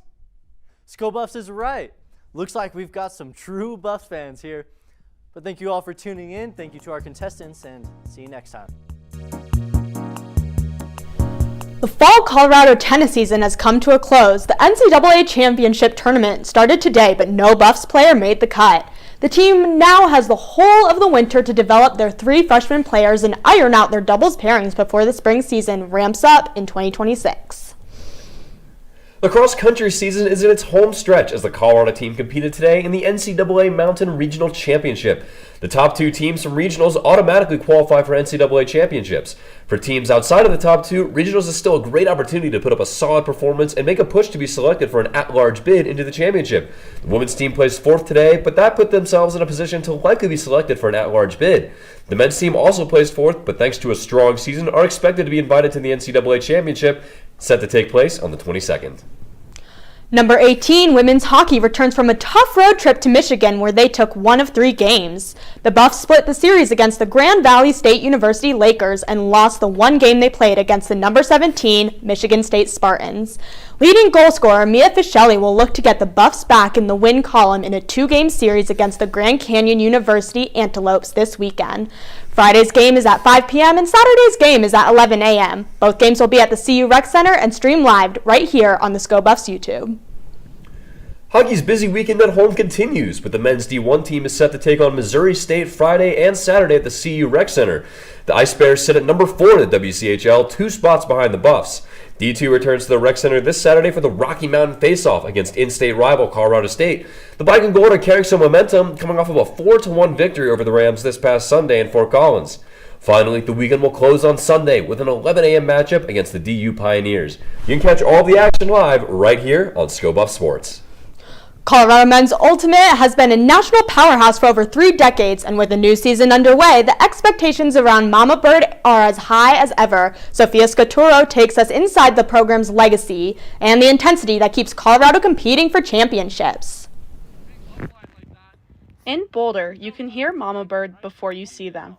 The wind, the cuts, and the disc whipping through the air. This is Colorado Men's Ultimate, a program that's been defining the sport since 1992. They're 2-time national champions in 2004 and 2014, and they consistently sit inside the top 10 nationally, year after year. Colorado has always been like a high-effort, extremely fit, extremely athletic team, and that's been true for like 30 years. And what surprises most people is that this isn't a varsity team. Ultimate's a club sport, meaning anyone can play, but beware, because they train with D1 intensity. Their practices are no joke. Long, high-competition sessions packed with reps, scrimmages, and constant movement to keep their systems sharp. Everybody just like leaves it all out on the field, and at the end of practice, like nobody has any more energy to give. A lot of these athletes started in other sports, but found something different here, a community that kept them coming back. All my good friends play Frisbee now, and it's just become kind of my family. So I think that's like why I've continued to play it for so long. And that family feel runs deep. Generations of former players left behind a standard of grit and intention that today's teams still follow. They always talked about like grit and intention through like workouts and how you carry yourself at practice. So I think that's something that's like stayed through to this team. Their coach has seen the power of that standard firsthand, even before he wore black and gold. I played at North Carolina and actually lost in the national championship game to CU Boulder in 2014, so I got to see some of their legacy from the other side. In Ultimate, everything happens in a split second. A read, a cut, a throw to empty space, and trusting your teammate will arrive exactly on time. Like you're just pretty dialed in and focused. Like that's the only thing on your mind, really, is like how do I make the play? And as a new season begins, Mama Bird is taking that trust, that culture, and that tradition into another title hunt, proving why they've been a national power for more than 3 decades. So we got work to do no matter what.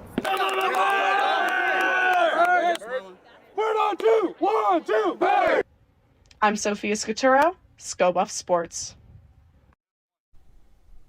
Hey Buff fans, I'm Kieran Walker bringing you this week's top 6 plays in Colorado sports. It was a busy weekend as winter sports are starting to wind up again here in Boulder, so let's dive right in with our number 6 pick this week. We go to hockey at the CU Rec Center as they take on the UCO Broncos. Ladies and gentlemen, we've got a rare penalty shot, shorthanded. Jeremy Nash going up the middle, takes a shot right between the legs, and that puck is in. Buffs get their first lead of the weekend over the Broncos after returning from a month-long road trip. What a play! Shorthanded penalty shot. Now we're in Morgantown, West Virginia. Juju Lewis rifling it towards the end zone, and it's caught by Omarion Miller. The dynamic duo has been formed, Miller and Lewis in Morgantown. What a play. Number 4, we go back to hockey. Now it's taken by David Hofteaser in the offensive zone. He loses possession, nearly a turnover, and Marcin Kevichus gloves it out of the air and scores!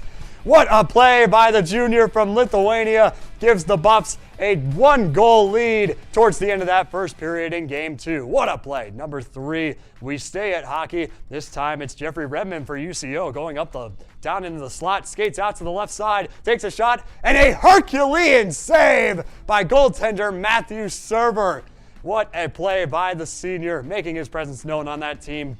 Put that on Sports Center Top 10. We go to number 2 now. We go to Montana State at the CU Event Center. Alley-oop from Barrington Hargress and a slam by Bangot Dak. 2 7-footers going at it. That was Waka Mbach with the coverage, but Dak with a slam. If those two go at it in the NBA, that league is doomed. Number 1, folks, this is from last night. We've got volleyball against the number 16 ranked TCU Horned Frogs, who came into Boulder last night at the CU Event Center. Colorado has tied the game, and this is match point. Colorado's tied 2-2, 18-17, a 1-point lead in set number 5. TCU is trying to keep it alive, but Colorado keeps it as well. TCU trying to end this game, and a kill by Lily Dwinell ends it for the Buffs, who just upset the number 16 team in the country, 19-17 to end set 5. That's going to do it for this week's Plays of the Week here on ScoBuff Sports. I'm Kieran Walker, wishing you a wonderful weekend. Here we see Xavier McNevitz working on his reader for the live show. If we didn't have these readers done by Thursday night, chances are we would not be airing this show right now. Be like Xavier. Get your readers done. And don't forget to click save so that you don't lose any of your hard-earned work. Hey Buffs, welcome back. I'm Jackie Rivera and I'm bringing you this week's Rapid Fire.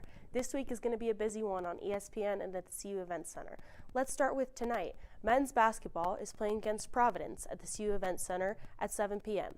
Moving along, at the same time, the women's soccer team will be taking on Utah Valley at Prentup Field. The volleyball team will be taking on Arizona State at the CU Event Center on Saturday at 1 p.m. And to close out the weekend, we have women's basketball going on at Sunday at 1 p.m. against Portland State in the CU Event Center. Lots going on this weekend before fall break. If you can't make it to these games in person, they will all be streaming on ESPN. Back to you guys at the desk. And now it's finally time to reveal the answer to this week's trivia question. Earlier in the show, I'm going to a Corpus Christi ice race game in January. Overall.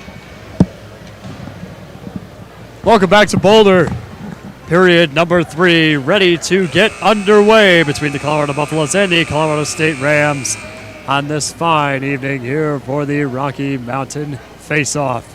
A reminder, folks, we are still on a 4-on-4 to begin this period. Kieran Walker, Harrison Simeon coming at you on the mic. Man, Harrison, what an exciting second period. Yeah, it was a great period for CU, just all around, able to maintain possession. The stick control was on another level, and they were able to keep CSU scoreless, basically keep them without many chances, out on the front foot most of the time. Very physical period, had to deal with a lot of open ice, but they managed it real well. Draw taken by Colorado right away, racing back towards Perry. Rams will go back on the power play in about 20 seconds. Last chance for Perry. Perry left it back. Perry out in front. Save made by Segro. Yeah, that was an important run for CU. They just have to wait until this power play starts. They know it's coming, so they're going to try to sneak one by. So the power play is back on, 1:40 on the man advantage for the Rams. And, you know, I said all that about how CU had a great period, and yet score is still 2-1. Rams still have a chance. Had an off period, but did a pretty decent job in the penalty kill, just giving up one goal that really was just giving up space. Really nice, accurate shot.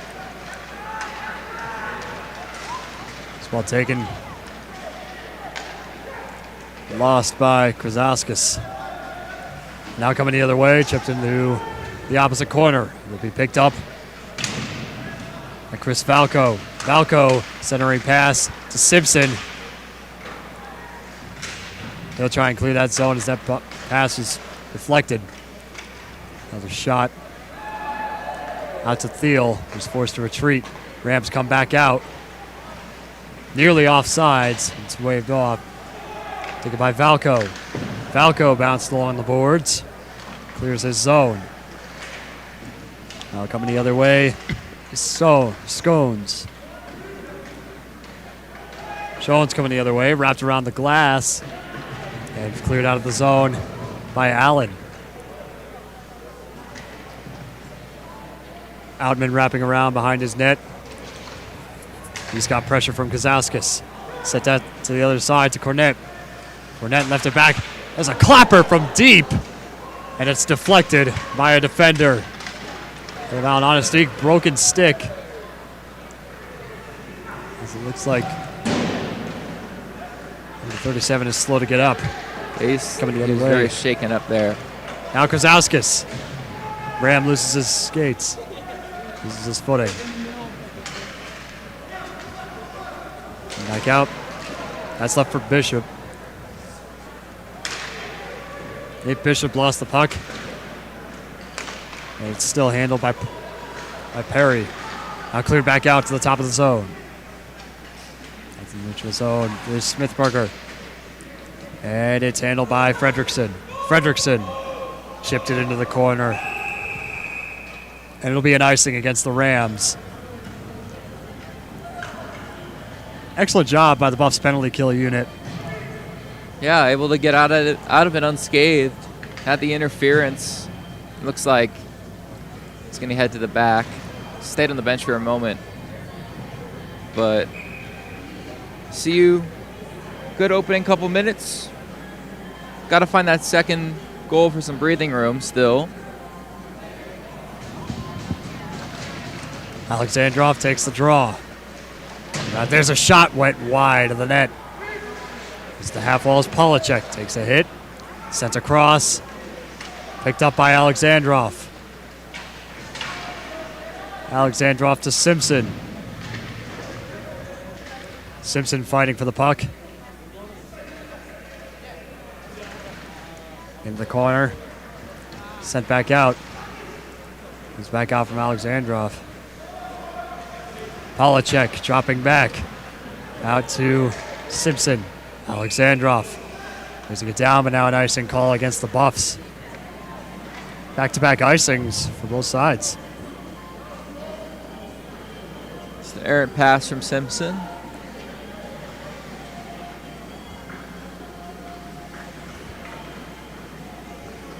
But again, sort of like where we were in the second period. CSU on this side.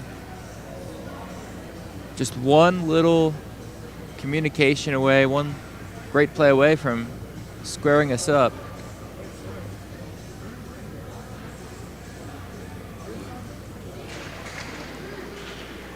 Draw taken by the Buffs. Set back out from Polacek, gloved out of the air. Handled by Fisher. Fisher looking, out still on the boards. Taken by Polacek. Now Perry out to Polacek. Polacek with a turnover. Simpson picks it up. Sets across to Perry. Perry with speed up the right side. Perry tried to get a deflection, but it's blocked. Oh, wow. Snagged it. smacked out of the air by a horde of Rams defenders. Yeah, Segro's been pretty solid today. He's kept CSU right there, doing everything he really can, despite how many shots CU's gotten off, how many solid possessions, time in the attacking zone. Lefkis takes the draw. Got another chance in that zone. Wraparound attempt by DePonio, saved by Scro. Scro cleared the zone out. And now taking wraparound attempt by Allen. Puck is loose to the half wall. Still fighting forward, coming away with it. 27 for the Rams. Wrapped around into the corner. Picked up. Sent out. Against DePonio. DePonio centering pass. Shot. Save again. Another great save by Scro. Facing pressure left and right. Still.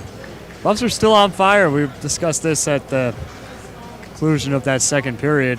Wondering whether they would be able to stay on top of their game, and they have not slowed down one bit. Yeah, they couldn't come out sluggish in that third period because of how good they looked. A little face-off change there, but now Sue wins the draw for Krzauskas as his shot was deflected high, nearly hit the netting. Valco shot from deep, pass intended for Krzauskas out in front of that net. Puck loose at the half wall and cleared out. Dropping back is Toronto. Taken by Valco.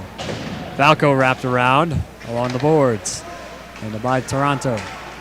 Toronto out in front. Pass intended. Once again for Sue. Can't connect.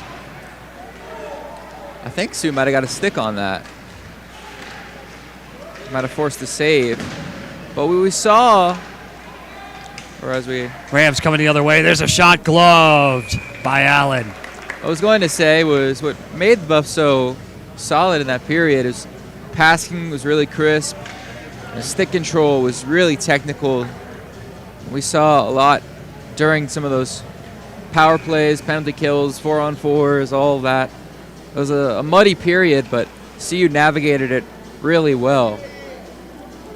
Right now, we'll see if the 5-on-5 can maybe change the dynamic for the Rams. And back out is Perry. Centering pass. I think CSU is trying to take notes on what the Buffs are doing well, and they're trying to execute. Now back up the right side. Forced into the corner. Loses the puck. Smithberger racing for it. In the opposite corner, left back. There's a shot for Bauk. Just couldn't get his stick behind that. What a setup. I come back out to Perry. The opposite corner. That was 3-1 all day with a couple more inches to the right. Bauk just missed it. Oh, Hackett. That's a Smithberger up the left side. Smithberger skates up into the slot and cleared out by the Rams. Rams have really been able to break up these plays by Colorado so far today. That's why they're able to clear their zones so often. Now, play taken by Wallstad. Out to Smithberger. Sent out to Hackett. Hackett to Smithberger. Looking for the puck.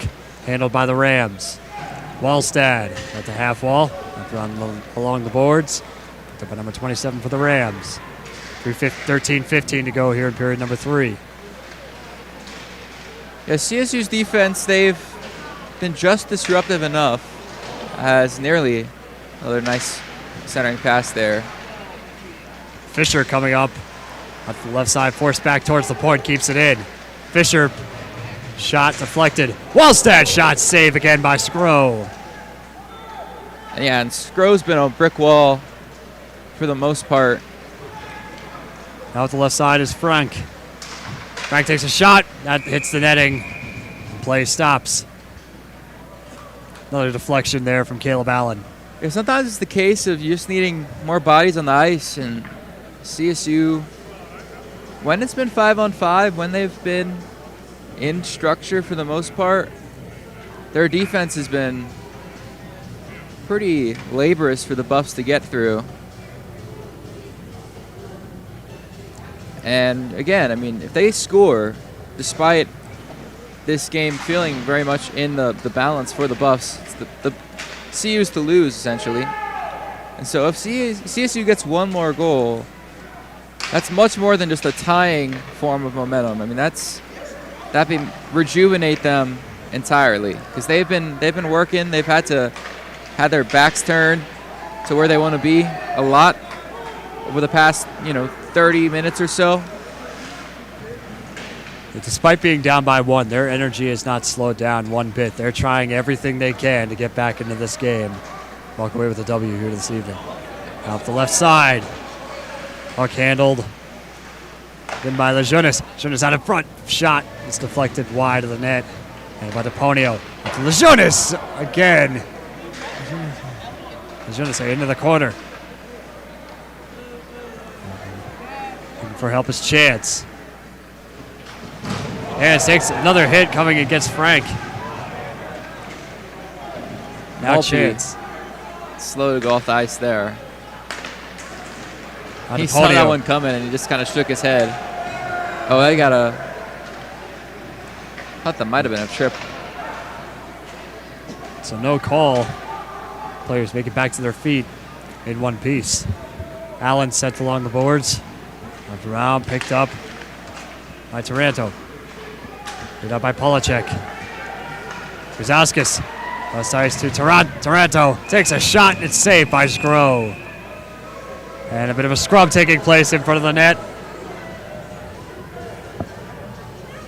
CSU's been very defensive of Skro today. For good reason. He's kept them in this game. Absolutely. Buff's just getting up in his cage, and Ram's not really a big fan of it. I mean, that's the case throughout the entire sport of hockey. I mean, get up into your goaltender's crease, and you got to come in there and help him out a little bit. Oh, yeah. CU shooting could be better. I think that's maybe the one aspect of why this, the score remains where it is. Yeah, they've had some great chances, but they just have not been able to get shots off. It's not enough power, not the right angle, what have you. Well, sometimes we've seen them maybe a little too hesitant. Polacek shot into traffic, deflected by his own man, by Taranto. I mean, this period they've been decisive about taking shots. Now Sioux trying to skate up. Yeah, they're trying to penetrate the cage of Skro yet again. Now Taranto behind the net. Taranto set back out to Perry. It's kept into the zone. Beautiful work by Krzauskas. Now Taranto will just get rid of it into the corner. Picked up by Sioux. Sioux behind the net. The turnover. Vaughn comes out of the zone. Coming on now is Shones. On the left side, there's a shot saved by Allen. Did it go in? Allen diving for it.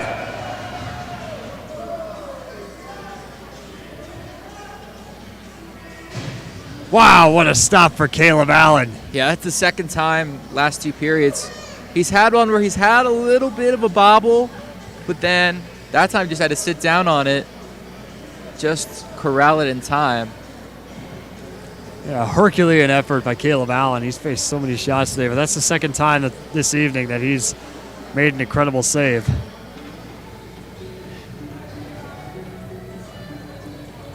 I mean, that was going to be really dangerous, especially when you're, getting charged right at, just one wrong motion with even your body or one of your teammates' bodies from it ending up incidentally in the net. Looks like they're going to have to adjust Allen's jersey there. The puck might have gone inside his jersey. I don't know. Did it? Maybe when he sat down? Possibility. It's quite possible. It's very hard to get up in there, but... I think we have a missing puck right now. They're like digging through his whole uniform. Trying to find it any chance they get. I think it's in the glove. You think it's like hard to find? Like stuck in his. All the padding makes it difficult to tell where the puck's at. Absolutely. I mean, you can't feel anything under all that if you're a goaltender.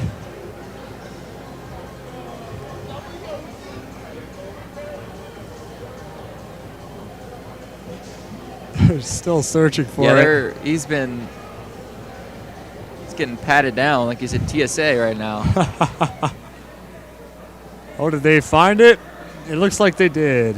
I'm not even sure. I'm not even sure. The linesman skated away, so not quite sure. I think they're trying to determine where the draw is going to be. Play on? I didn't ever see them get like a puck. Or I suppose they did. Looks like the other linesman went off ice to grab another puck. That was a situation I have never seen before. The case of the missing puck has been resolved. Put that on Play of the Week. Draw taken by Colorado. And by Hackett. Hackett coming the other way. Out to Bauk. Bauk up the left side. He's got wheels. Skater loses his footing. Puck is loose in front.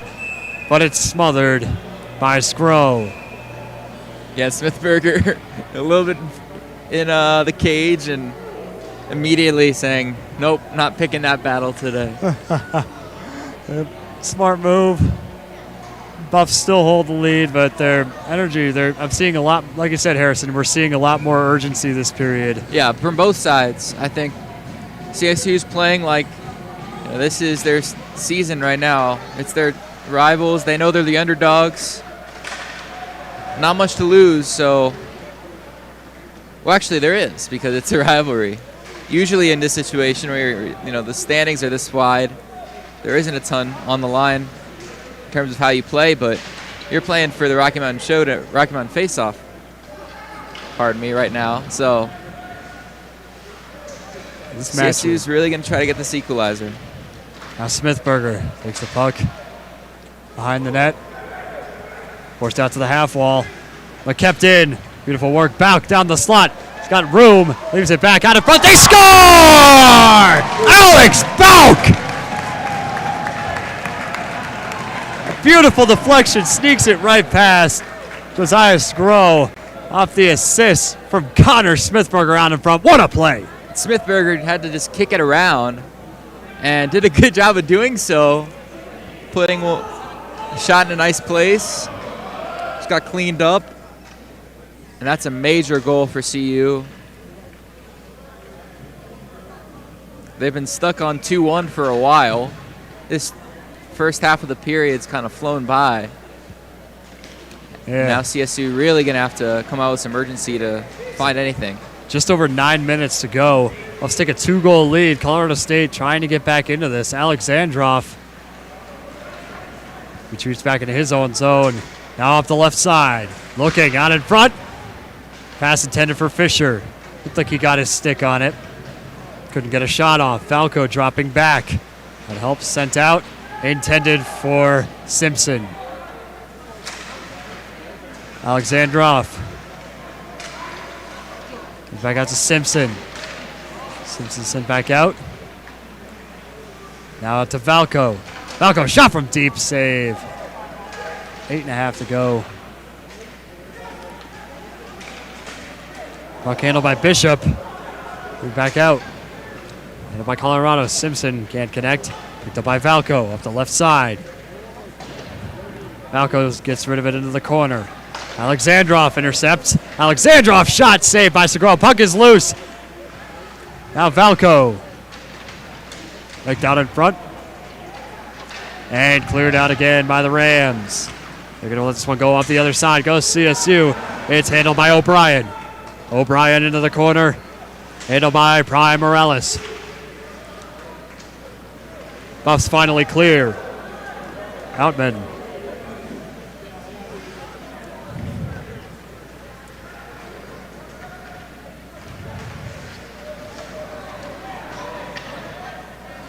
Polacek handles it. Corey DePonio.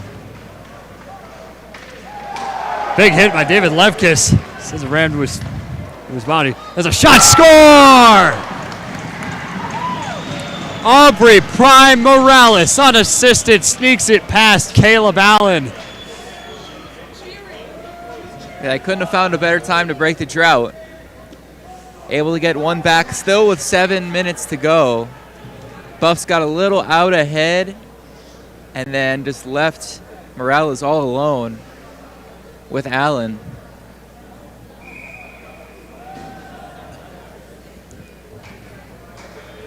big response from the Rams after, 3-1 feels like a lot, and a goal that time, as well as it was for CU, but then quickly the Rams finding an answer. Sent back Wallstad. Raptor on the boards. Here's Sue. Sue. Puck is played back out. And handled. Going the other way. Fisher shot save again by Scro. Wow. That was almost the play of the week winner. That was a loud one. Oh my goodness, another big hit along the board. Chase Moses goes down, but quickly makes it back to his feet. Puck still loose. Wallstad sends it out. Out front pass intended for Sue. Can't connect. Now Sue at the half wall. In the midst of it is Taranto. Taranto comes away with it. Keeps it in. Rosauskis. Now on the other side is Sue behind the net. Feeling pressure. Sue keeps his stick. Rosauskis handles the puck. Wallstad keeps it in. We'll get a stoppage.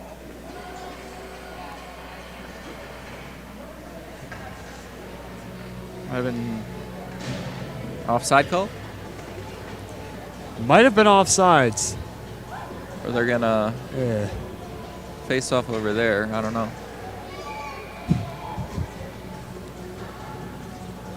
Alex Bauk into the draw. Loving the playlist here this evening. Oh, yeah.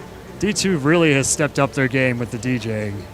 Especially this season. They need the goal announcers next. They need a PA. They really do. And definitely ramp up this game a bit. I know D1 has asked us if we had any PA announcers within our club. Told them I'd do it. I think you'd be perfect for that job if you weren't doing this one already. Absolutely. I said the same thing. Clock is stuck at 6:13.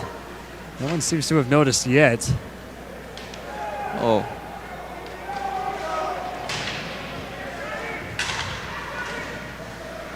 Puck is still loose out in front. Smithberger trying to get a shot off. There's another shot right into the pads of Josiah Scro. Yeah, that chance set up by almost a quarterbackian flick. Just arced down the side, and Hackett had to track it like a wide receiver. Man, what a setup. Looks like they're going to try to figure out what to set the clock to. Our clock on our scoreboard Yeah, is 4 seconds. Yeah, so 6:10. Yeah, all of them matter at this point for CSU and for the Buffaloes just trying to get that put-away goal. Now Valco. Valco taken. And coming the other way is Schmidt. Schmidt behind his net. Yeah, Hackett had a great shot there, just couldn't get all of it. Now let's see if the Rams can hold possession for a little bit. O'Brien going up the other side. Excuse me, it was 28 rather. Now puck handled by Brian Morales. Brian sent back out. Zone is cleared. And going the other way is Fisher. Fisher up the left side looking. Takes a shot saved by Scro. Approaching the 5-minute mark of play. Fisher's handling today has been unreal. Unreal, really. Unbelievable. Especially on that last drive. He was well short-handed on that last setup. Going up that left side. Now taken. Again, going up the left side is Sulkus. Forced behind the Buffs net. And now coming the other way, it's Perry. Perry up the left side. He's got help. Play broken up. Taken by Shones. Shones handled back out. Fisher with a check in the corner. And Wilder Outman lost his footing. Now Warstad out in front. Pass intended for Simpson. Can't connect right into cage. We had two guys that had a chance to deflect it. Neither could. Ralstad wrapping back. He handles the puck. Comes out to Fisher. Fisher, excellent stick work, but he turns it over. 4 minutes to go here in the third. Fisher. Kept in near the top of the zone.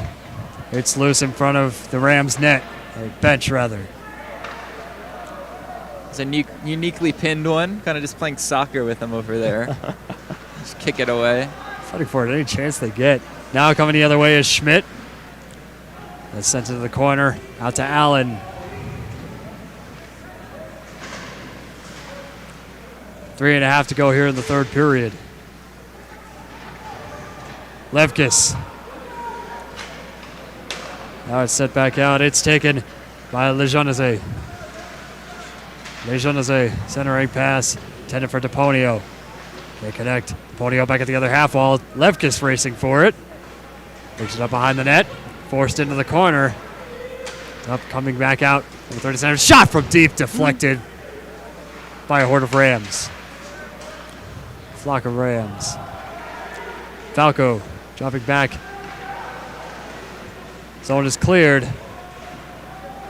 Buffs avoid the offsides. It's going to be interesting to see if CSU elects to pull the keeper here, considering how tough it's been to keep possession. If they can clear this zone and do what the Buffs are doing right now, I would think that they would consider it. Yeah, at a certain point, you don't have really a choice. Inside 2.5 to go in the third period. Puck loose in the corner. Levkis fighting for it. Sent back out to Chance. I think they're going to... No, they're going to wait. Zone is cleared. Handed by Lejeunesse. Now might be the time. I mean, if they can just hold on to it for about 10 more seconds, we'll see. We'll see what they elect to do. Inside 2 to go now. Taken by Valco. Valco loses it. Back to Valco. Out in front. Shot out in front. Centering pass and a beautiful save again by Caleb Allen. That's a money save right there. CSU with their best chance in the last half of this period since they scored a goal. Allen had to do his best, and he got it. Still going to keep Scro in for now, but it looks like a timeout. So timeout called by the Rams. They will talk this through on how to get back into this game. Down by 1:48 to go here in the third period.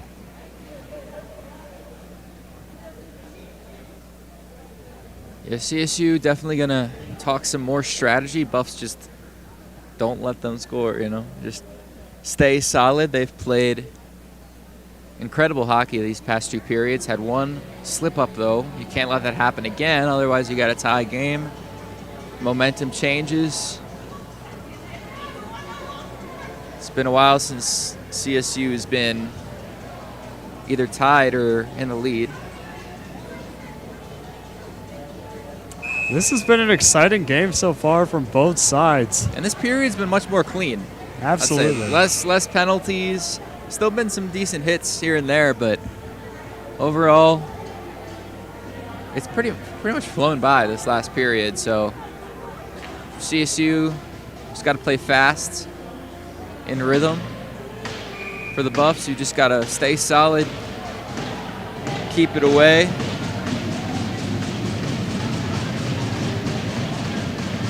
Face-offs are going to be big. Another draw taken by David Levkis, bounced off the glass, and now with speed is Lejeunesse up the other side. Back out, Polacek loses the puck. Ooh. And DePonio loses his footing, sends it over to the opposite half wall. It's kept into the zone by Perry into the corner. Now minute 20. Big hit by Corey DePonio. Bounced along the boards. Off the glass, it's Levkis. Up the left side, looking, centering pass. Intended for Lejeunesse.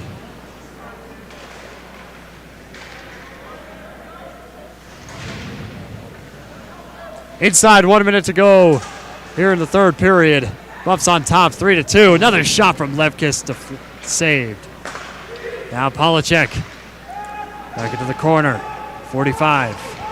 Puck is still loose. Coming out into the cage. We'll get a stoppage. Looks like the Buffs were offsides.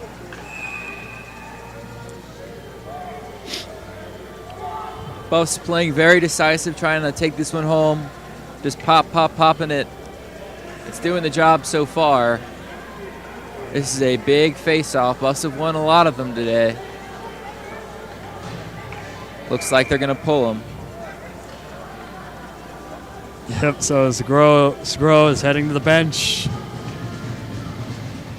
Sixth skater on for the Rams.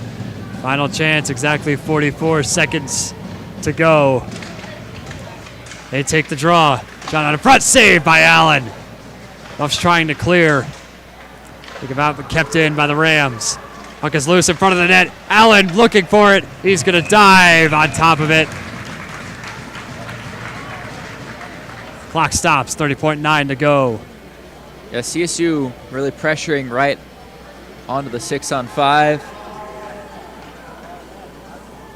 Had a shot that just kind of got almost whiffed on, but able to still corral it, get a shot near Allen, force him to make some plays. Alexandrov looking for the puck.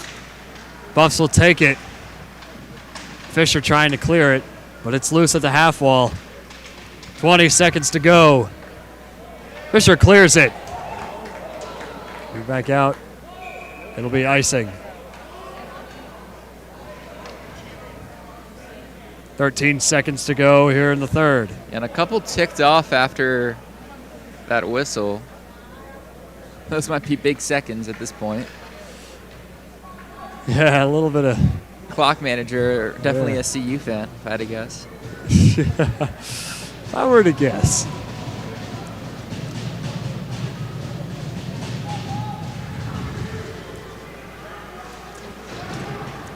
Orsad wrapped around the boards. So nearly cleared, but it's taken by Alexandrov. Coming back out. But it's handled again by Thiel. That's going to do it. Colorado walks away with the victory. 3-2 over their in-state rival, the Colorado State Rams. Wow, what a way to end this weekend of Rocky Mountain action. They met the moment. They met the moment indeed. So many fans here, so much support for this team today, and they played like it. That second period, a big turning point. CSU got that first goal. Colorado just responded, dominated possession, won all the races to the pucks they could, and that was big. They played faster. It wasn't, a blow up by any means, but they played faster. They got to more pucks. They got to more shots, got better opportunities, and they were rewarded with a win tonight. Yeah, after that first period, it was unclear really what the Buffs' fate was, but they came back in that second, put up 2 goals, and got a third one here this period. CSU tried to come back late in that period, pulling their goaltender. Just couldn't capitalize. Buffs defense was still on top. Now the Buffs will salute their home crowd as they retreat to their locker room. Wow, what a game. Yeah, a great game from both goaltenders. Got more low scoring. Caleb Allen doing a good job, just doing enough in those last 2 periods to really just keep CSU off balance. Buffs defense, their best defense, like I mentioned earlier back in the second period, was good offense. Them just pressuring CSU, but give credit where credit's due. Josiah Seguro doing his part as well, keeping CSU in it till the very last moments. Absolutely. I mean, he's been a great goaltender these past couple of years, and I mean, it's a rough way for CSU to go out of this weekend, but Colorado will maintain their #1 spot in the conference, heading back up. That's going to do it for our coverage here at CU Rec Center for this game. Ladies and gentlemen, a reminder, we will have Game 2 of Men's D1 Series against the Missouri State Ice Bears. Face-off puck drop is set for 7 p.m. Aiden Glockner will be out here with our crew here on Scobuff Sports. Alongside Harrison Simeon, I'm Kieran Walgram. We have Nick Evans, our producer. We say good night from Boulder for now, and you heard it here first.